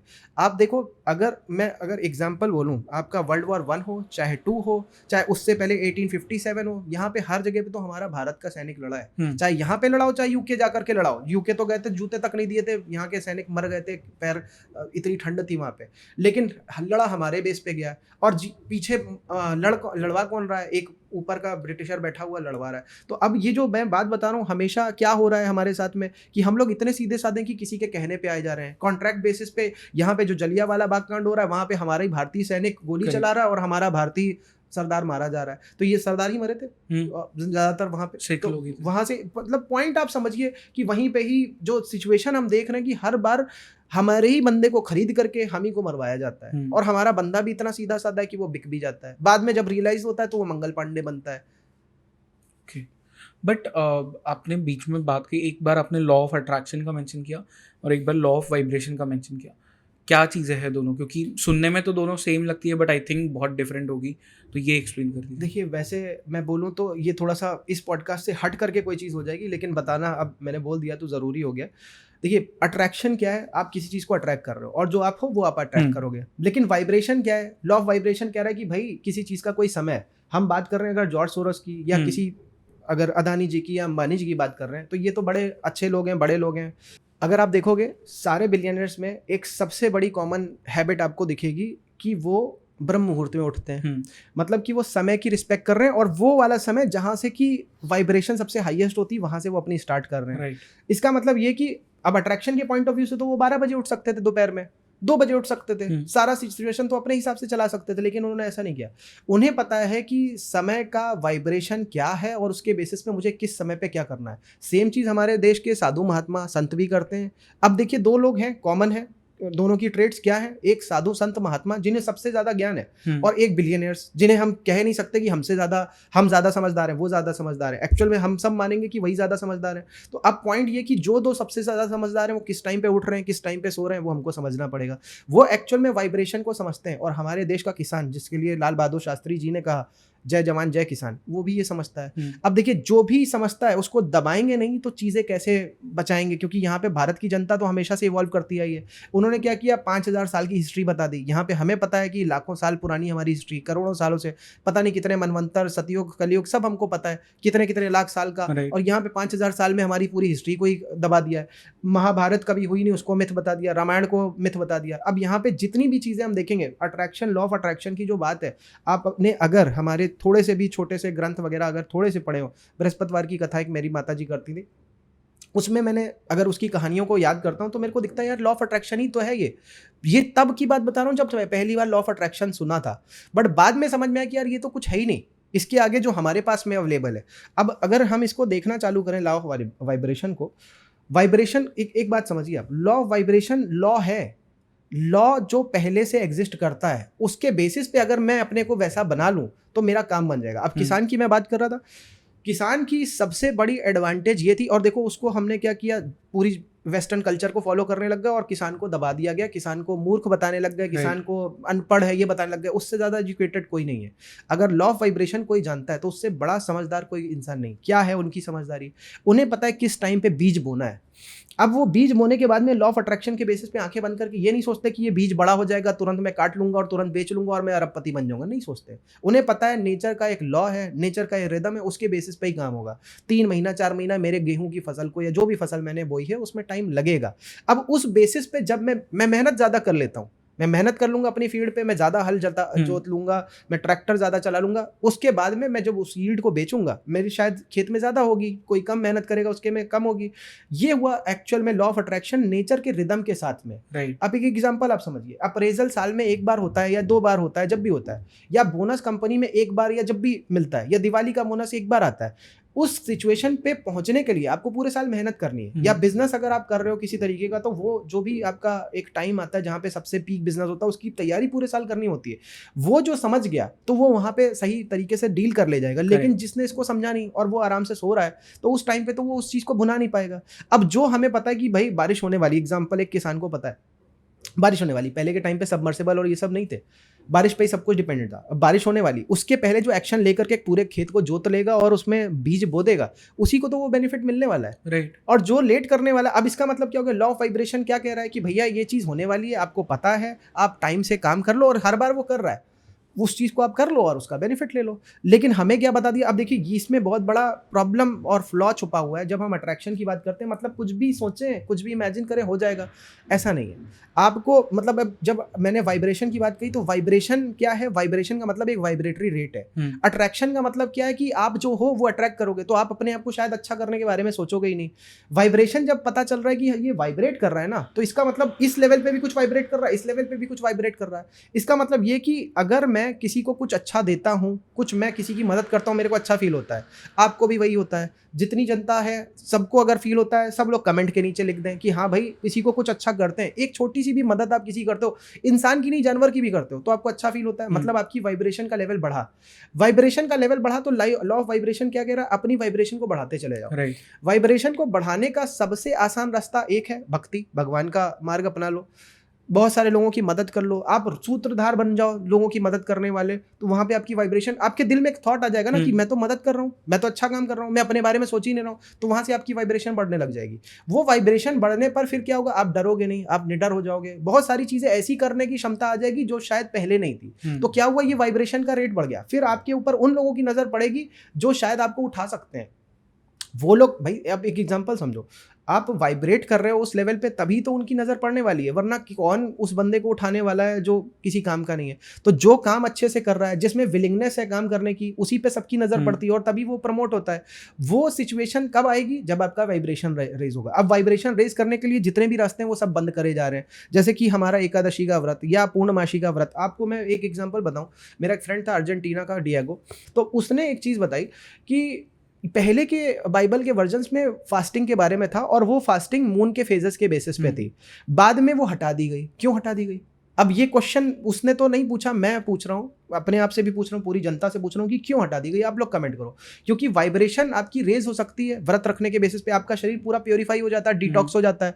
अब डिटॉक्स करने के लिए लोग हिमालय जा रहे हैं कि किसी पहाड़ी जो एरिया में जा रहे हैं, वो एक अलग तरीका है, लेकिन अपने शरीर के कैंसर तक खत्म हो जाता है। जापान के एक साइंटिस्ट ने, जिसको नोबेल पुरस्कार मिला है, एपीगैफी करके कुछ कॉन्सेप्ट होता है, जो हमारे पूर्वजों को पहले से पता था कि हमारी वाइब्रेशन भी रेज होती है, कैंसर जैसी बीमारी तक नहीं होती, कोई बीमारी नहीं होती जब हम फास्टिंग करते हैं। अब फास्टिंग करने का ये रास्ता रोक दिया, ठीक है, कोई भी, अब भगवान को जो पूजा कर रहा है उसको रास्ता रोक दिया। तो हर रास्ता जो, अब आज की तारीख में मैं एग्जांपल बता रहा हूँ, मैं खुद हिंदू हूँ, ठीक है, और जॉब के टाइम पे मैंने बिल्कुल पूजा पाठ रोक दिया। एक बार कुछ लोगों ने टूर बनाया वैष्णो देवी जाने का, तो मैं वैष्णो देवी गया तो, लेकिन मैंने भगवान के दर्शन नहीं किए। और मैंने कहा कि यार पहले मेरे को बिलीव भगवान पे करना है, मेरे को बिलीव नहीं हो रहा है। जब मैं बिलीव मानूंगा, मैं हनुमान जी को मानता था, वहाँ पे एक बड़ी सी हनुमान जी की मूर्ति थी, उस पर मैंने नमन किया। मैंने कहा दुर्गा माता का मेरे को पहले एग्जिस्टेंस जानना है, तभी मैं उनके दर्शन करूंगा, वरना नहीं करूंगा। उसके बाद आकर के मैं बहुत भयंकर बीमार पड़ा।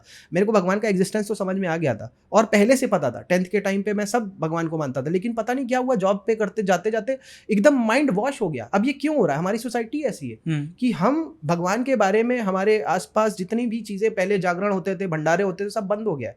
क्यों हो गया? ये वाइब्रेशन को नीचा लाने का तरीका है कि आप अपने को ही भूल गए, और जब आप अपने को भूल जाओगे, अपनी पावर्स को भूल जाओगे। यहाँ पे एक पर्सन अकेला चुनौती कैसे देता था हजारों को एक साथ, जैसे गुरु नानक जी ने कहा कि 1.25 लाख से एक को लड़ाऊं, ऐसे थोड़ी ना एक बंदा 1.25 लाख से लड़ जाएगा, उसकी वाइब्रेशन हाई है तभी तो लड़ पा रहा है। वो सिचुएशन ही चली गई। मगर अभी भी हमारे यहाँ है, बहुत सारे ऐसे लोग हैं, बहुत सारे नए नए लोग आ रहे हैं जिनको ये बातें पता हैं, और वो कहाँ से आ जाएंगे हमें खुद नहीं पता। तो वो जो मैं आपको बात बता रहा, लॉ ऑफ अट्रैक्शन की, इसको छोटा करूंगा। लॉ ऑफ अट्रैक्शन देखिए एक बहुत ही छोटा सा कॉन्सेप्ट है। एक्चुअल में नेपोलियन हिल ने बुक लिखी थी थिंक एंड ग्रो रिच, और उनको बोला था किसने, डेल कार्नेगी ने, जो उस टाइम पे स्टील टाइकून थे। उन्होंने इस कॉन्सेप्ट को समझ लिया था, उन्होंने इसीलिए उनको काम पे लगाया। लेकिन जब नेपोलियन हिल ने किताब लिख डाली, तब हेनरी फोर्ड, उन्होंने क्या किया, उस किताब की सारी कॉपियां बर्बाद करवा दी। बर्बाद करवाने के बाद में, मतलब वो कुछ कॉपियां बच गई होंगी, तो आज भी शायद अमेजन पे आपको मिल जाए ओरिजिनल वाला वर्जन। लेकिन अब जो इस वक्त फैला हुआ वर्जन है थिंक एंड ग्रो रिच का, वो बिल्कुल वो बेकार वाला वर्जन है, जो हेनरी फोर्ड ने फिर से रिलीज करवाया था, पेज पढ़वा करके या डिस्ट्रॉय करवाने के बाद में। तो अब वो क्यों इतना डरा हुआ था? वो कह रहा था कि भाई अगर ये सबको पता चल गया तो मेरी फैक्ट्री में जितने मजदूर काम करते हैं या जितने लोग काम करते हैं वो काम ही नहीं करेंगे, सबके सब अच्छे हो जाएंगे, सबके सब खुद से काम करने लग जाएंगे, सबके सब बेटर हो जाएंगे, सबके सब अपनी लाइफ में खुश हो जाएंगे। अब ये अगर आप सिचुएशन कंपेयर करो तो क्या भारत में ऐसी सिचुएशन पहले नहीं थी? बिल्कुल कोई पर्सन किसी का गुलाम नहीं था, सबके सब इंडिपेंडेंट थे, और वो सिचुएशन को कैसे कन्वर्ट किया गया आज, मतलब मैं बोलना नहीं चाहता हूँ मगर इतनी सारी चीजें ऐसी हैं जो वेस्टर्न को फॉलो कर करके हमने बर्बाद कर डाली हैं। पहले के टाइम पे काला पानी होता था, क्या होता था? एक ही कमरे में लैट्रिन होता था जेल में, उसी में साथ में। आज 30 साल बाद, जो 30 साल पहले सुना था, पहले नहीं होते थे कंबाइंड लैट्रिन बाथरूम, आज सब अपने घर में बना रहे। अरे चाहिए नहीं वो घर जहाँ पे लैट्रिन बाथरूम कंबाइंड कमरे में नहीं होगा। आप सोचो वहीं पे आप नहा रहे हो और वो गंदी वाइब्रेशन, जो आप किसान को देख लो, वहाँ पे खेतों में देख लो, बहुत दूर, मतलब अगर वहाँ पे जो अभी स्वच्छता अभियान चला उसमें टॉयलेट्स बनाए गए तो वो उन्होंने दूर बनाए घर से, घर के अंदर नहीं बनाए। तो वो अगर हम, उन्हें पता है, हमें नहीं पता है क्या? हमें भी पता था, लेकिन हमने क्या किया, मॉडर्नाइजेशन के नाम पे, वेस्टर्नाइजेशन के नाम पे वो सब चीज़ें अपने पास में लाई, और उनके नुकसान है बहुत सारे। आपके साबुन में, सोप में उसके जीवाणु कीटाणु जो भी हैं वो सब चिपक जाते हैं, ब्रश में चले जाते हैं, हमें पता ही नहीं वहीं पे ब्रश रखा है हमारा। अब ये सब चीज़ें एक्चुअल में कंसिडर करोगे तो आप लॉ ऑफ अट्रैक्शन, मतलब लॉ ऑफ वाइब्रेशन से रिलेटेड है, लेकिन अट्रैक्शन के नाम पे आपको बेच दिया गया है कुछ।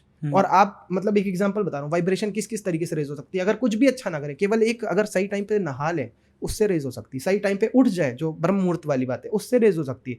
हर वो छोटा तरीका जिससे रेज हो सकती है, आप लिखना चालू कर दो और उसको, उस पर काम करना चालू कर दो। भारत की जनता की अच्छी बात क्या है कि सबके सब रेज कर सकते हैं, और तरीका पता रहा है, और अलग अलग तरीकों से हम, मतलब इसको मैं यहीं पे शॉर्ट करना, ख़त्म करना चाहूँगा कि एक्चुअल में law of vibration is a much broader, bigger concept, universal concept then law of attraction. Law of attraction तो उसको छुपाने के लिए उसका नाम रखा गया। तो ये आपने जिस तरह से law of attraction versus law of vibration समझाया, इसमें कई सारी चीज़ें ऐसी थी जो भारत के एंशिएंट सिविलाइजेशन से आती है, कंटिन्यू होती है, बट उन तरीकों को मोड़ मरोड़ के हमें एक नए तरह से पेश किया गया एंड हमने एक्सेप्ट कर लिया। सेम चीज़ योगा के साथ भी हुई। आज योगा को पता नहीं क्या क्या नामों से बुलाया जाता है। फर्स्टली हमारे यहाँ पे जो मखाने मिलते हैं वो हेल्थ के लिए अच्छे होते हैं, सबको पता है, बट देन उसे जब फॉक्सनट कहा गया तब हमने खाना शुरू किया। तो ये सब चीज़ें तो है कि अगर कोई गोरा इंसान कुछ बोल दे तो हम एक्सेप्ट कर लेते इजीली। बट इसी सेम तरह से जो हमारी एंशंट इकोनॉमी थी वो चलती थी पूरी टेम्पल्स के बल पे, काउस के बल पे, और आज अगर हम हमारी न्यू इकोनॉमी एक तरह से कह सकते हैं इसे देखें तो ये बहुत ज़्यादा बदल गई है हमारे एंशंट इकोनॉमी से। आपका क्या पर्सपेक्टिव है इसको? देखिए, मेरा पर्सपेक्टिव बड़ा क्लियर है। आज से 1000 साल पहले ये इस तरीके के बहुत सारे प्रोफेशन नहीं होते। ये जब से इलेक्ट्रिसिटी का इन्वेंशन हुआ है वहाँ से बहुत सारे नए, अच्छी बात है, नई नई इंडस्ट्रीज इवॉल्व हुई, लेकिन हमें पहले समझना पड़ेगा जब लाइट नहीं थी तब हम क्या क्या करते थे। हम शायद फिशरी करते थे, हम शायद एग्रीकल्चर करते थे, मे बी हम काऊ से रिलेटेड बहुत सारे काम करते थे। आज भी अगर बताऊँ तो काऊ से रिलेटेड यहाँ पे देश के में हमारे दूध की नदियाँ बहती थी। अगर मैं आपको एक एग्जाम्पल दूँ, चूना जो होता है जिसको लाइम कहते हैं, सफ़ेद रंग का होता है, वो और दूध को मिला करके फेंटा जाता था, उससे जो मिक्सचर बनता था उससे दीवारें चुनाई जाती थी। दीवारें चुनने से वो दीवारें इतनी मजबूत होती थी। अब क्या हुआ, अपने इंग्लिशमैन आए, इंग्लिशमैन क्योंकि सुपीरियर क्वालिटी होते हैं वो सीमेंट लेके आए, हमने सीमेंट को एक्सेप्ट कर लिया, उन्होंने वो जो चूने का और दूध का मिक्सचर था उसको गैर कानूनी घोषित कर दिया। जितने भी लोग उस पर काम करते थे सबको जेल में डाला, मारा, काटा, ख़त्म कर दिया वो काम। अब आप देखो कि ये काऊ की इकोनॉमी के बेसिस पे ही चल रहा था। काऊ का केवल यहीं पे ही नहीं योगदान है। आप देखो, एक अगर आप खेत को देखो तो वहाँ पे जो आज सदगुरु की अगर हम बात करें, सदगुरु का पोस्टर पिक्चर भी यहाँ पे लगा हो। सदगुरु ने क्या बोला? सदगुरु ने यही बोला ना कि पहले के टाइम पे या आज के भी टाइम पे आपकी जो सॉइल है उसमें जो न्यूरिशमेंट है, न्यूट्रिशन है, वो ख़त्म सा हो रहा है। क्यों ख़त्म हो रहा है? पहले के टाइम पे तो लोग गाय पालते थे लेकिन अभी नहीं पालते, और वो जो मिक्सचर होता है, जो काऊ का डंग होता है, वो सब जो मिक्स होकर के जाता था या खाद बन के जाता था, वो बिल्कुल जा नहीं रहा है, और उसकी वजह से क्वालिटी ऑफ द लैंड जो है वो बहुत पुअर हो गया है। अब एक और चीज़ इसमें कनेक्शन में है कि भाई ब्रिटिशर फर्टिलाइजर भी यहाँ पे लेकर के आए। पहले के टाइम पे हमारा यही फर्टिलाइजर बायो चलता था, किसान को चिढ़ाया गया, सब बोला गया अरे तुम गोबर की खाद डालते हो वो तो बेकार, मतलब उसको चिढ़ाया ऐसा गया कि जैसे वो बहुत बेकार होती, तो वो फर्टिलाइजर डालने लग गया। फर्टिलाइजर में केमिकल और जो भी चीज़, आज हमारा शरीर कैसा होता जा रहा है जबकि वो कितना स्वस्थ था। अब स्वस्थ क्यों था कि काऊ की ही हर चीज़ यूज़ हो रही थी। अब मैं एक एग्जांपल बताता हूँ, बहुत सारी चीज़ें हैं जो एकदम मतलब उसी का ही किसी दूसरी चीज़ का एक प्रतिरूप है। जैसे एग्जांपल, जैसे पृथ्वी है, पृथ्वी अर्थ, अब मदर अर्थ हम कहते हैं, वैसे ही हम गाय को भी माता कहते हैं। उसका रीज़न है कि जैसे पृथ्वी हमारा पोषण करती है, हमें पौधे पेड़ हर चीज़ जो भी हम उसमें डालते हैं उगा के देती है, वैसे ही काऊ भी करती है। अब मैं एक एग्जांपल बताता हूँ, हम शायद केवल इकोनॉमी की बात कर रहे हैं, इकोनॉमी के अंदर हर चीज़ आ जाती है। मतलब आप देखो ट्रांसपोर्टेशन, अगर आप देखो बुलक कार्ट, ठीक है, आप हॉस्पिटलाइजेशन देखो, हॉस्पिटल हम जितनी बात करते हैं कि इंडिया में तो इतना पॉपुलेशन, उस हिसाब से हॉस्पिटल नहीं होने ही नहीं चाहिए, होने की ज़रूरत ही नहीं है, कभी थी ही नहीं ज़रूरत। यहाँ पे तो वैदिक तरीका था, औषधि का, आयुर्वेद का तरीका था, जिससे हम लोगों को सही करते थे। नेचुरल जगह पे जब आदमी रहता था वो खुद ही बीमार नहीं होता था। आज अपार्टमेंट में रहता है, मेरे कुछ रिलेटिव हैं जो अपार्टमेंट वगैरह में रहते हैं, उनकी स्किन बिल्कुल पीली सी हो गई है, धूप भी नहीं मिलती है, मतलब उनका वॉकिंग बिल्कुल कम है, खत्म सा है। कितने साल रह लोगे आप अपार्टमेंट में? तो अब वो जो सिचुएशन में बता रहा हूँ, वो क्या बता रहा हूँ कि पहले के टाइम पे हमारा आज भी किचन आप देखो, बहुत सारे मम्मी लोगों के पास में हींग है, लौंग, इलायची, पता नहीं क्या क्या तरीके की चीज़ें किचन में ही रखी हुई है। तो मेडिसिनल बहुत सारी वैल्यूज़ की चीज़ें हमारे किचन में ही है, जो हमें पता ही नहीं है। उसके बाद में काऊ कैसे हेल्थ को सही करती थी, या हॉस्पिटलाइजेशन की जो मैं बात कर रहा हूँ, काऊ जिसको हम पालते थे वो आपके शरीर में जितनी भी बीमारियां होती थी उनको सूंघ लेती थी, और पहले के टाइम पे जंगल वंगल सब होते थे, तो वो वही औषधियाँ या वही पत्तियाँ खाती थी जिससे कि आपकी वो बीमारी सही हो जाए, क्योंकि उसका आपके लिए लव भी है। और हम नहीं जानते वो एनिमल कितना एक्चुअल में समझदार है, हम अपनी तरीके हर चीज़ समझने लग गए। तो वो जाके वो जड़ी बूटियाँ खाती थी जिससे हमारी बीमारी सही हो सकती है, और उसका जब दूध निकलता था, वो दूध जब जो बंदा पाल रहा है, उसकी सेवा कर रहा है, वो पीता था, उसको केवल हेल्थ ही नहीं सही होती थी। भगवान ने भी कहा है जो गाय की पूजा करेगा वो मेरा सबसे प्रिय है, कृष्ण जी ने कहा है। और कृष्ण अगर सबसे बड़े देवता हैं, सबसे उच्च देवता हैं, भगवान है, तो भाई हमको उनकी बात समझनी पड़ेगी ना। अब ये कहने को हो सकता है भैया तुम कैसे कह रहे हो, भैया हमारे ग्रंथों में लिखा हो और मैं उनको आंखें बंद करके स्वीकार करूंगा, मैं उस पर कोई क्वेश्चन ही नहीं करूंगा। मैं क्वेश्चनिंग उन किताबों पे करूंगा जिसमें सीबीएसई बोर्ड हो चाहे आईसीएसई बोर्ड हो, मैं उन पे करूंगा क्वेश्चनिंग, क्योंकि उन्होंने वाकई में इंग्लिश सिस्टम के बेसिस पे, हमारे गुरुकुल के बेसिस पे जो चीज़ें पढ़ाई जाती थी, मैं उनको ही सच मानूंगा। तो अब मैं जो काऊ की इकोनॉमी की बात कर रहा हूँ, ये केवल एक, आप सोचो कि आज खोया, बर्फी जो भी है, दूध के इतने सारे प्रोडक्ट काऊ के मिल्क से बनते हैं, और बहुत सारी चीज़ें आप देखो, वही काऊ जो डंग दे रही है उसी से ही वीट या जो भी खेत में पैदावार हो रही वो भी उसी से हो रही। तो अल्टीमेटली एक ऐसा जानवर हमारे पास में था जो पूरी इकोनॉमी को रेगुलेट कर रहा था, जिसकी वजह से सब कुछ। अब लेकिन आज की तारीख में आप देखो तो गौ हत्या होने लग गई है, बहुत सारी चीज़ें होने लग गई हैं। उसका मीट अगर किसी को स्वादिष्ट लगता है, या जो, वो इस बात के ऊपर सोच ही नहीं रहा कि भाई उसको हम क्यों मदर मानते थे। करेक्ट, मदर मानते इसलिए थे कि भाई वो हमारे लिए कितना कुछ करती थी। अब देखिए, आप जब तक उसको ऐसे ही, मतलब बहुत सारे लोग जो, बहुत सारे इवन हिंदूज भी खाते हैं, कैसे बोले, बीफ, और उसके नाम पे अब बीफ में भैंसा भी शामिल हो जाता है, गाय भी शामिल हो जाती है।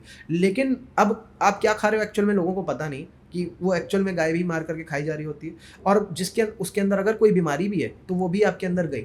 और मैंने सुना है कि यूरिक एसिड होता है एक चीज़, गाय के मांस को खाने वाले पर्सन की यूरिक एसिड की वजह से उंगलियां या बहुत सारी हड्डियां टेढ़ी हो जाती हैं। तो बहुत ज़्यादा उसमें होता है। अब देखिए, पहली चीज़ तो ये कि आप मदर को अपने खा रहे हो, क्योंकि जो मिल्क आपको मिल रहा है आपको पोषण देने के लिए, आप भले, एक इमोशन है, आप समझिए, हम तो भारत को भी भारत माता कहते हैं, हम मदर को अगर मार के खा रहे हैं, मतलब आप सोचो गाय को, तो हम पाप ही कर रहे हैं। इवन किसी भी जानवर को हम मार के खा रहे हैं तो पाप कर रहे हैं। लेकिन वो जानवर जो सबसे बड़ा कंट्रीब्यूटर इकोनॉमी में पहले रहा है, आज फिर से बन सकता है, लेकिन हम उसके बारे में सोच नहीं रहे। अब मैं इसको कैसे बोलूँ कि आज हमें शायद डॉग पालना बड़ा आसान लगता है, मेरे यहाँ भी पला हुआ है, वाकई में गाय पालना बड़ा मुश्किल है, क्योंकि सोसाइटी क्या कहेगी। मेरे को याद है हमारे मोहल्ले में अगर कोई घर कहीं हमको दिखता था छोटा सा, मतलब जिसके भी, आप लोगों को भी पता होगा, जिसके यहाँ गाय पली होती थी उसको हम लोग नीच दृष्टि से देखते थे कि भाई अरे इनके यहाँ तो गाय पली है, इनका घर तो कच्चा बना हुआ है, इनके घर में तो गेरू पुता हुआ है, हम उनको ऐसे देखते। तो फिर उन्होंने क्या किया, उन्होंने भी अपना घर पक्का बना लिया और आपसे बड़ा बना लिया। हम लोगों के साथ ये हुआ है, हम लोग ने देखा है, इधर उधर किसी भी मोहल्ले में देख लो जहाँ पे गाय पली थी, अब उसने घर बड़ा बना लिया। उसने कहा हम भी गाय नहीं पालेंगे, हमें उल्टा पुल्टा बोलते थे ना, अब दूध मिलता है। आज की तारीख में मेरा एक फ्रेंड है, उसका बच्चा बीमार हुआ था, दिल्ली की बात बता रहा हूँ, भैंस के दूध से दुगने रेट पे गाय का दूध वो खरीद करके पिलाता था। ये हालत है, और आने वाले टाइम में अगर गाय इस तरीके से एक्सटेंट हो गई तो ये होने वाला है। और हम अगर अभी चाहें, अभी समझ जाएं, तो शायद हम पॉपुलेशन गाय की बढ़ा के बहुत कुछ कर सकते हैं। और ये जो गाय है, एक और चीज़, ये जो जर्सी वाली गाय, ये एक्चुअल में गाय नहीं, ये पिग एंड गाय को कुछ इंटर क्रॉस ब्रीड जो भी करके बनाई गई है, इसका कोई महत्व नहीं है। और एक और चीज़ बनाना चाह रहा हूँ, ये वेस्टर्न कंट्रीज जो हैं, ये यहाँ की गाय का जो दूध है एक्सपोर्ट जाता है, वहाँ जाता है, और वहाँ का जो ये पाउडर वाला मिल्क हम पीते हैं, ये वो जर्सी गाय और इन सब का होता है। ये देसी गाय का दूध नहीं होता ये वाला जो हम पी रहे हैं। बट देन आपको कैसे लगता है कि इसको हम वापस से अपने इकोनॉमी में ला सकते हैं? बिकॉज अब तो हम बहुत दूर निकल गए हमारे एंशिएंट सिविलाइजेशन से। देखिए, एंशिएंट सिविलाइजेशन से दूर निकल जाने के बाद में देखिए दो रास्ते हैं। एक है कि भगवान करेक्शन कर देंगे, मतलब मार्केट में एक होता है खुद से करेक्शन आ जाता है, ओवर वैल्यूड हो जाती है। एक होता है कि आप मतलब उस वक्त बाय ना करो, जब आएगी नीचे तब बाय कर लेना। तो अब आपको अगर दिख रहा है कि भाई मेरी हेल्थ खराब हो रही है और मेरे पास टाइम लिमिटेड है, तो भाई आप अगर जानते हो आपसे आपके घर से ज़्यादा दूर नहीं खेत वगैरह, आप जाओ वहाँ पे रहना चालू करो, ताज़ी हवा लो। वहाँ पे अगर आपको लगता है कि हाँ यार गाय की सेवा करने से, इवन बता रहा हूँ, गाय की पीठ में अगर हाथ से हिलाओ तो उसको कल्टिंग कबलिंग पता नहीं क्या कहते हैं उसको, कडलिंग, कडलिंग, हाँ कडलिंग करने से आपके अंदर इमोशंस अच्छे होते हैं, आपके हार्ट को अच्छा फील होता है और उससे बहुत बेनिफिट, हेल्थ के बेनिफिट काउ होते हैं। थेरेपी, ये तो एक्चुअली यूएस में अभी चल भी रहा हाँ है हाँ। ये। अब देखिए वो क्यों उनको करनी पड़ रही है, भाई उनको उसका महत्व पता नहीं है और टेंशन में इतना, डिप्रेशन में इतना हो चुके हैं इतनी सारी परेशानियों से, क्योंकि यूएस सबसे बड़ा आर्म्स का मैन्युफैक्चरर है। हर जगह पे वो टेंशन फैलाता है और फिर जाके अपना ही आर्म्स बेचता है। अभी इस पे भी बात करूंगा। तो अभी पॉइंट ये निकल के आया कि भाई काऊ की जब इतने सारे बेनिफिट है तो क्यों आप उसको खत्म कर रहे थे। तो अब अगर आप चाहते हो कि और थोड़ा सा जीना चाहते हो, आप देखो, आप मेडिकल इंश्योरेंस करा के, आप हेल्थ इंश्योरेंस करा के ज़्यादा नहीं जी लोगे। मैं एक एग्जांपल बता रहा हूँ, जितने लोगों को मैंने देखा हेल्थ इंश्योरेंस और मेडिकल इंश्योरेंस है और अगर बीमारी छोटी है तो हॉस्पिटल वाला नहीं जाने देता, कहता Correct. भैया मेरा पेमेंट आ रहा है ना, तो मैं क्यों जाने दूँ तेरे को। तो ये हम लोगों के साथ में हुआ, देखा ये भी। तो अब ये आप वो करके अपनी हेल्थ की पॉलिसी को लेकर के आप क्या हेल्थ को कभी बढ़ा पाओगे। आज आप सोच रहे हो कि मैं ज़्यादा काम कर लूँ, ज़्यादा कुछ कर लूँ और आप अपने लीवर को और सबको खराब कर लो, ये कुछ नहीं सही होने वाला। ये आयुर्वेद में एक बार सही हो सकता है, इंग्लिश दवाइयों से तो नहीं सही हो सकता। और फिर बचाने का रास्ता क्या निकल के आएगा, प्रकृति में जाना। और अगर आप समझदार हुए तो चले जाओगे और नहीं समझदार हुए तो फिर हमको मरना तो है ही है। तो अब जो मैंने कहा कि एक करेक्शन भगवान ला सकते हैं कि भाई जब इंसान को देखेंगे हर चीज़ में तो मिलावट हो गई है, गाय बची नहीं है या दूध में भी मिलावट है, मिठाई में भी मिलावट है, तो अल्टीमेटली क्या होना है, ये मिलावट हम ही कंज्यूम कर रहे हैं और हम ही में से कोई मिला रहा है, तो अल्टीमेटली फिर क्या होना है, आगे चल करके जल्दी डेथ रेट बढ़ जाएगा। और फिर जैसे कोरोना में आपने देखा होगा कितने लोग मरे। तो जो उल्टा पुल्टा खा रहे हैं वो मरे और जो लोग सही सलामत अच्छा खाते थे वो नहीं मरे। तो कुछ हो सकता है उनमें से भी जो अच्छा खाते थे शायद उल्टा कुछ लोग को लगे कि नहीं नहीं ऐसे भी कुछ लोग चले गए होंगे, बिल्कुल मैंने लेकिन देखा गांव वगैरह से के लोगों से मैं कनेक्टेड रहा, उनमें से इतना डेथ रेट उनका नहीं हुआ जितना शहर में रहने वालों का हुआ। ओके। और आपने एक बात कही मिलिट्री के बारे में, यूएस मिलिट्री, और किस तरह से इसने पूरे दुनिया में आग लगा के रखी है। इस चीज़ को मिलिट्री इंडस्ट्रियल कॉम्प्लेक्स कहते हैं कि अपने कैपिटलिस्ट गेन्स के लिए पूरी दुनिया में आग लगा दो, ताकि अगर जैसे फॉर एग्जांपल इंडिया और पाकिस्तान है, युद्ध हुआ किसका फ़ायदा होगा, जो भी मिलिट्री कंपनीज है जो आर्म्स एंड आर्मामेंट्स का मैन्युफैक्चरिंग करती है उनका फ़ायदा होगा। और मैक्सिमम ऑफ दीज कंपनीज ये अमेरिकन बेस्ड है या अमेरिकन एलाइज वाली कंट्रीज से है। तो किस तरह से इन्होंने पूरी दुनिया में आग लगा के रखी, ये एक बार समझा दीजिए, क्योंकि इससे जो हमारा फर्स्ट पॉइंट था इकोनॉमी वाला, उस पर कितना अफेक्ट पड़ता है वो भी हमें समझ में आ जाएगा। देखिए इसको ऐसे तरीके से देखेंगे कि हमें एक बात तो समझनी पड़ेगी, आर्म्स अगर किसी आदमी के हाथ में है तो वो समझदार इंसान हो। अगर वो समझदार नहीं है और वो सेल्फिश है, उसके हाथ में होना नहीं चाहिए। फिर Correct. आपको अगर मरना पड़ जाए उससे छीनने के लिए तो आप वो करो। यही सिचुएशन है अमेरिका जैसा सेल्फिश कंट्री जो क्या करता है, चेक रिपब्लिक और रशिया को लड़वा दिया, लड़ो। इंडिया पाकिस्तान को लड़वा दिया। अभी 65 के आसपास जो युद्ध वगैरह हुआ था उसमें किसका फायदा हुआ, उनका अमेरिका का जो भी J-20 या जो भी था वो तो बर्बाद हो गया। यहाँ के बेकार वाले एयरक्राफ्ट से हमने उनको पीट दिया। उसके बाद में उसने कहा कि नहीं नहीं हम लोग दिल्ली में लगाने वाले थे उसकी प्रदर्शनी की, देखो भाई ये है हमने जो गिराया है। और अल्टीमेटली अमेरिका ने हाथ जोड़े कि नहीं नहीं उसका वो मत करना, हमारी भत पिट जाएगी पूरी दुनिया में, हमारा एयरक्राफ्ट फिर बिकेगा नहीं। तो ये सिचुएशन है उनकी कि इतने डबल स्टैंडर्ड वाले हैं। अच्छी बात क्या है कि आज की इंडिया में DRDO को ले लो या HAL को ले लो या बहुत सारी और कंपनीज हैं जो आर्म्स मैन्युफैक्चरिंग करने लग गई और इंडिया की कंपनीज को मिल रहे हैं कॉन्ट्रैक्ट्स। ये इंडिया के पास होना चाहिए। क्यों? उसका रीज़न है इंडिया ने हमेशा सबकी मदद करी, जहाँ पे लोग लड़ रहे थे उनको सुलझाने की कोशिश करी है। शायद पुतिन बहुत पहले परमाणु अस्त्र छोड़ चुके होते, लेकिन मोदी जी के कहने पर या कुछ उस सिचुएशन में मतलब लोग फिर कहेंगे कि वॉर रुकवा दी पापा, कुछ लोग उसका मीम बना करके मजाक उड़ाते रहते हैं। रुकवाई की नहीं रुकवाई वो एक अलग बात है, लेकिन न्यूक्लियर वॉर को कहीं ना कहीं मोदी ने रोका हुआ है, ये किसी मैगजीन में भी आया हुआ था। अब ये सिचुएशन को अगर आप देखो तो इंडिया वो एक ऐसा कंट्री है ना जो वॉर नहीं चाहता ना। अपने पाकिस्तान को क्या इंडिया कुछ नहीं कर सकता? बड़े आराम से ख़त्म कर सकता है, नहीं किया। बलूचिस्तान भी लड़ाई करने को लगा हुआ है, पाकिस्तान की खुद भुखमरी वाली हालत है, फिर भी इंडिया नहीं कर रहा, अपने तरीके से काम कर रहा है। तो इंडिया का अपना हमेशा पीसफुल रास्ता रहा है। वो इंडिया ने हमेशा कभी भी हद से पार जा करके वो चीज़ करी नहीं, किसी को नुकसान किया ही नहीं है। हालांकि हमने अपनी पॉलिसी चेंज कर दी है कि पहले कोई अटैक करेगा फिर हम अटैक करेंगे, पहले ऐसी थी, अभी ऐसी नहीं है। मगर फिर भी हम फॉलो वही कर रहे हैं पहले वाला।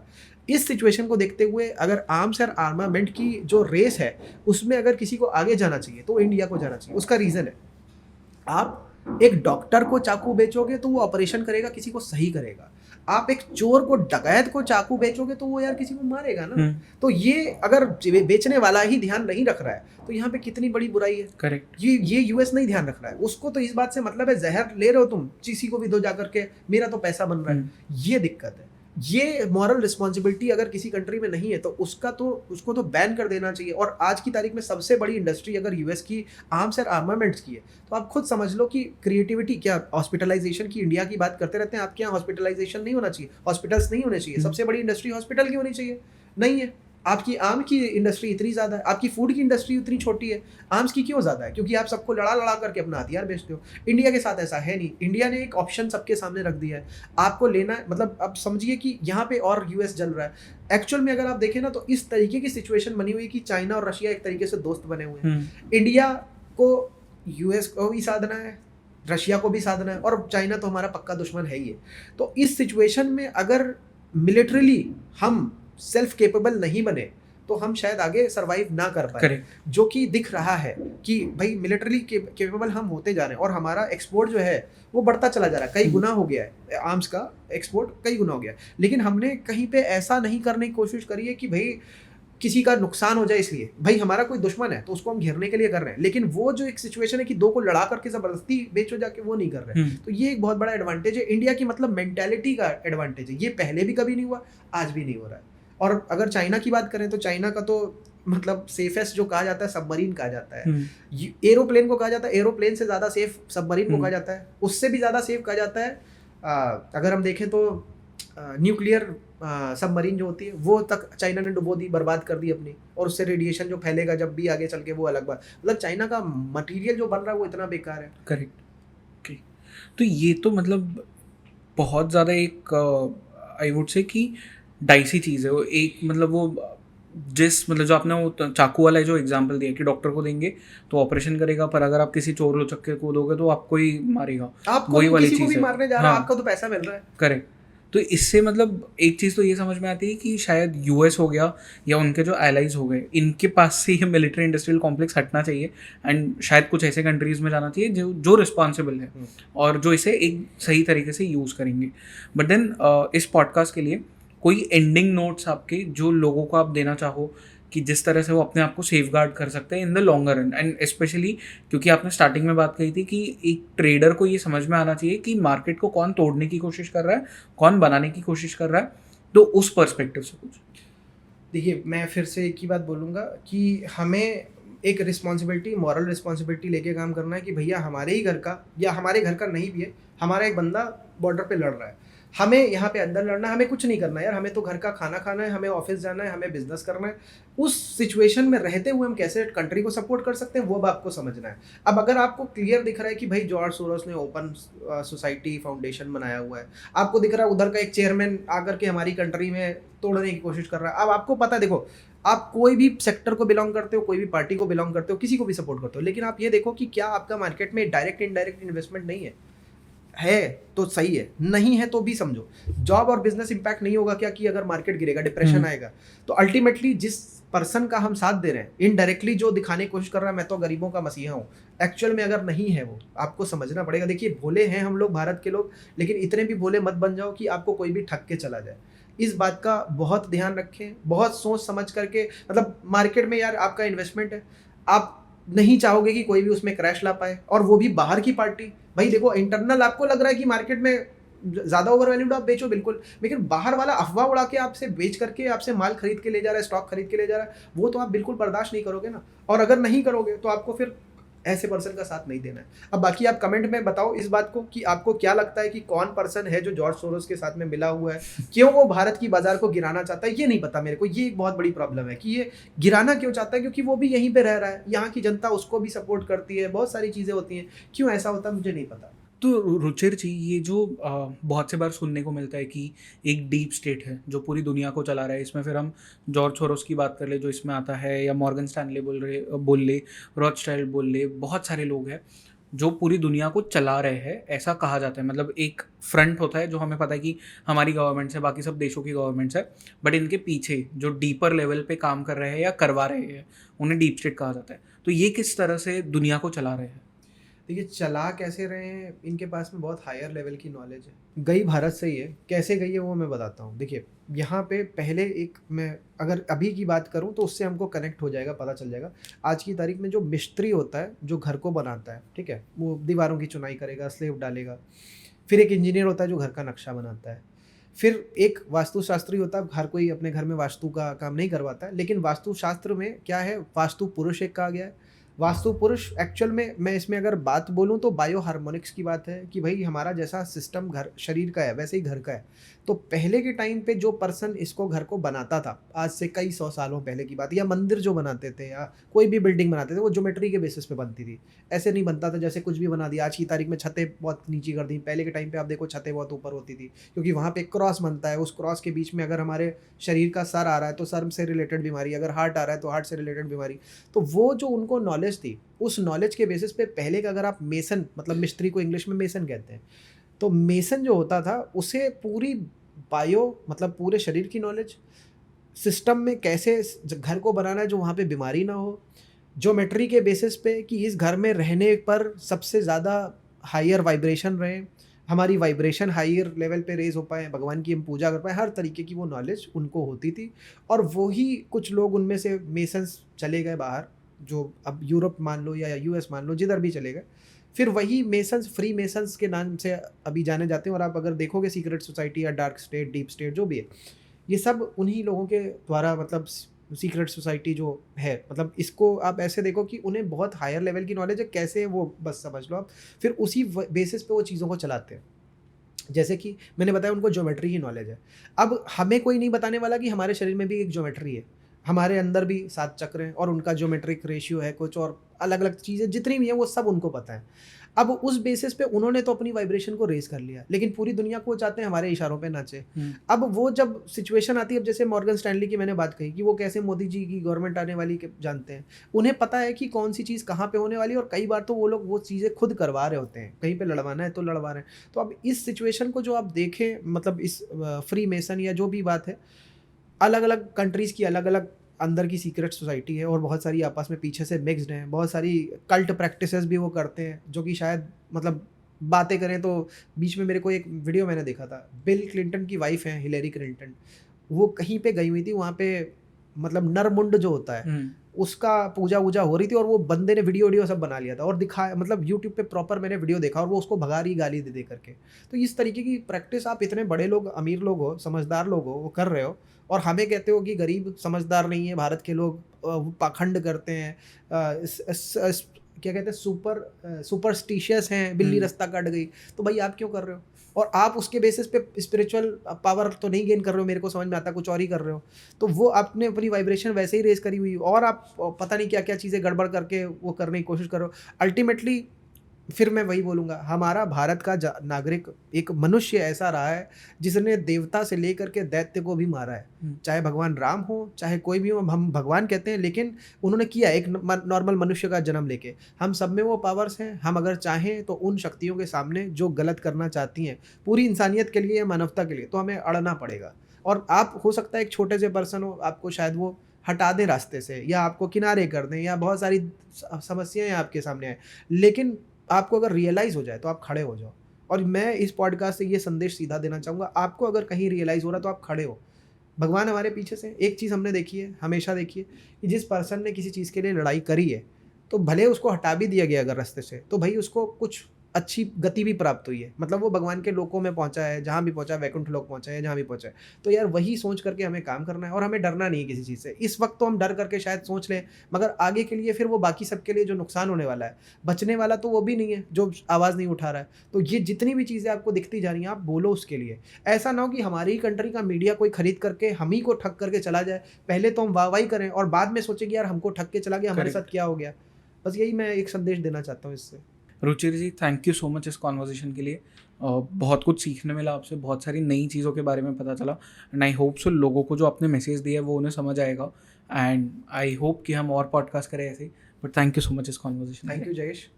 थैंक्स फॉर इनवाइटिंग मी और बहुत अच्छा लगा इस पॉडकास्ट में बोल के। धन्यवाद।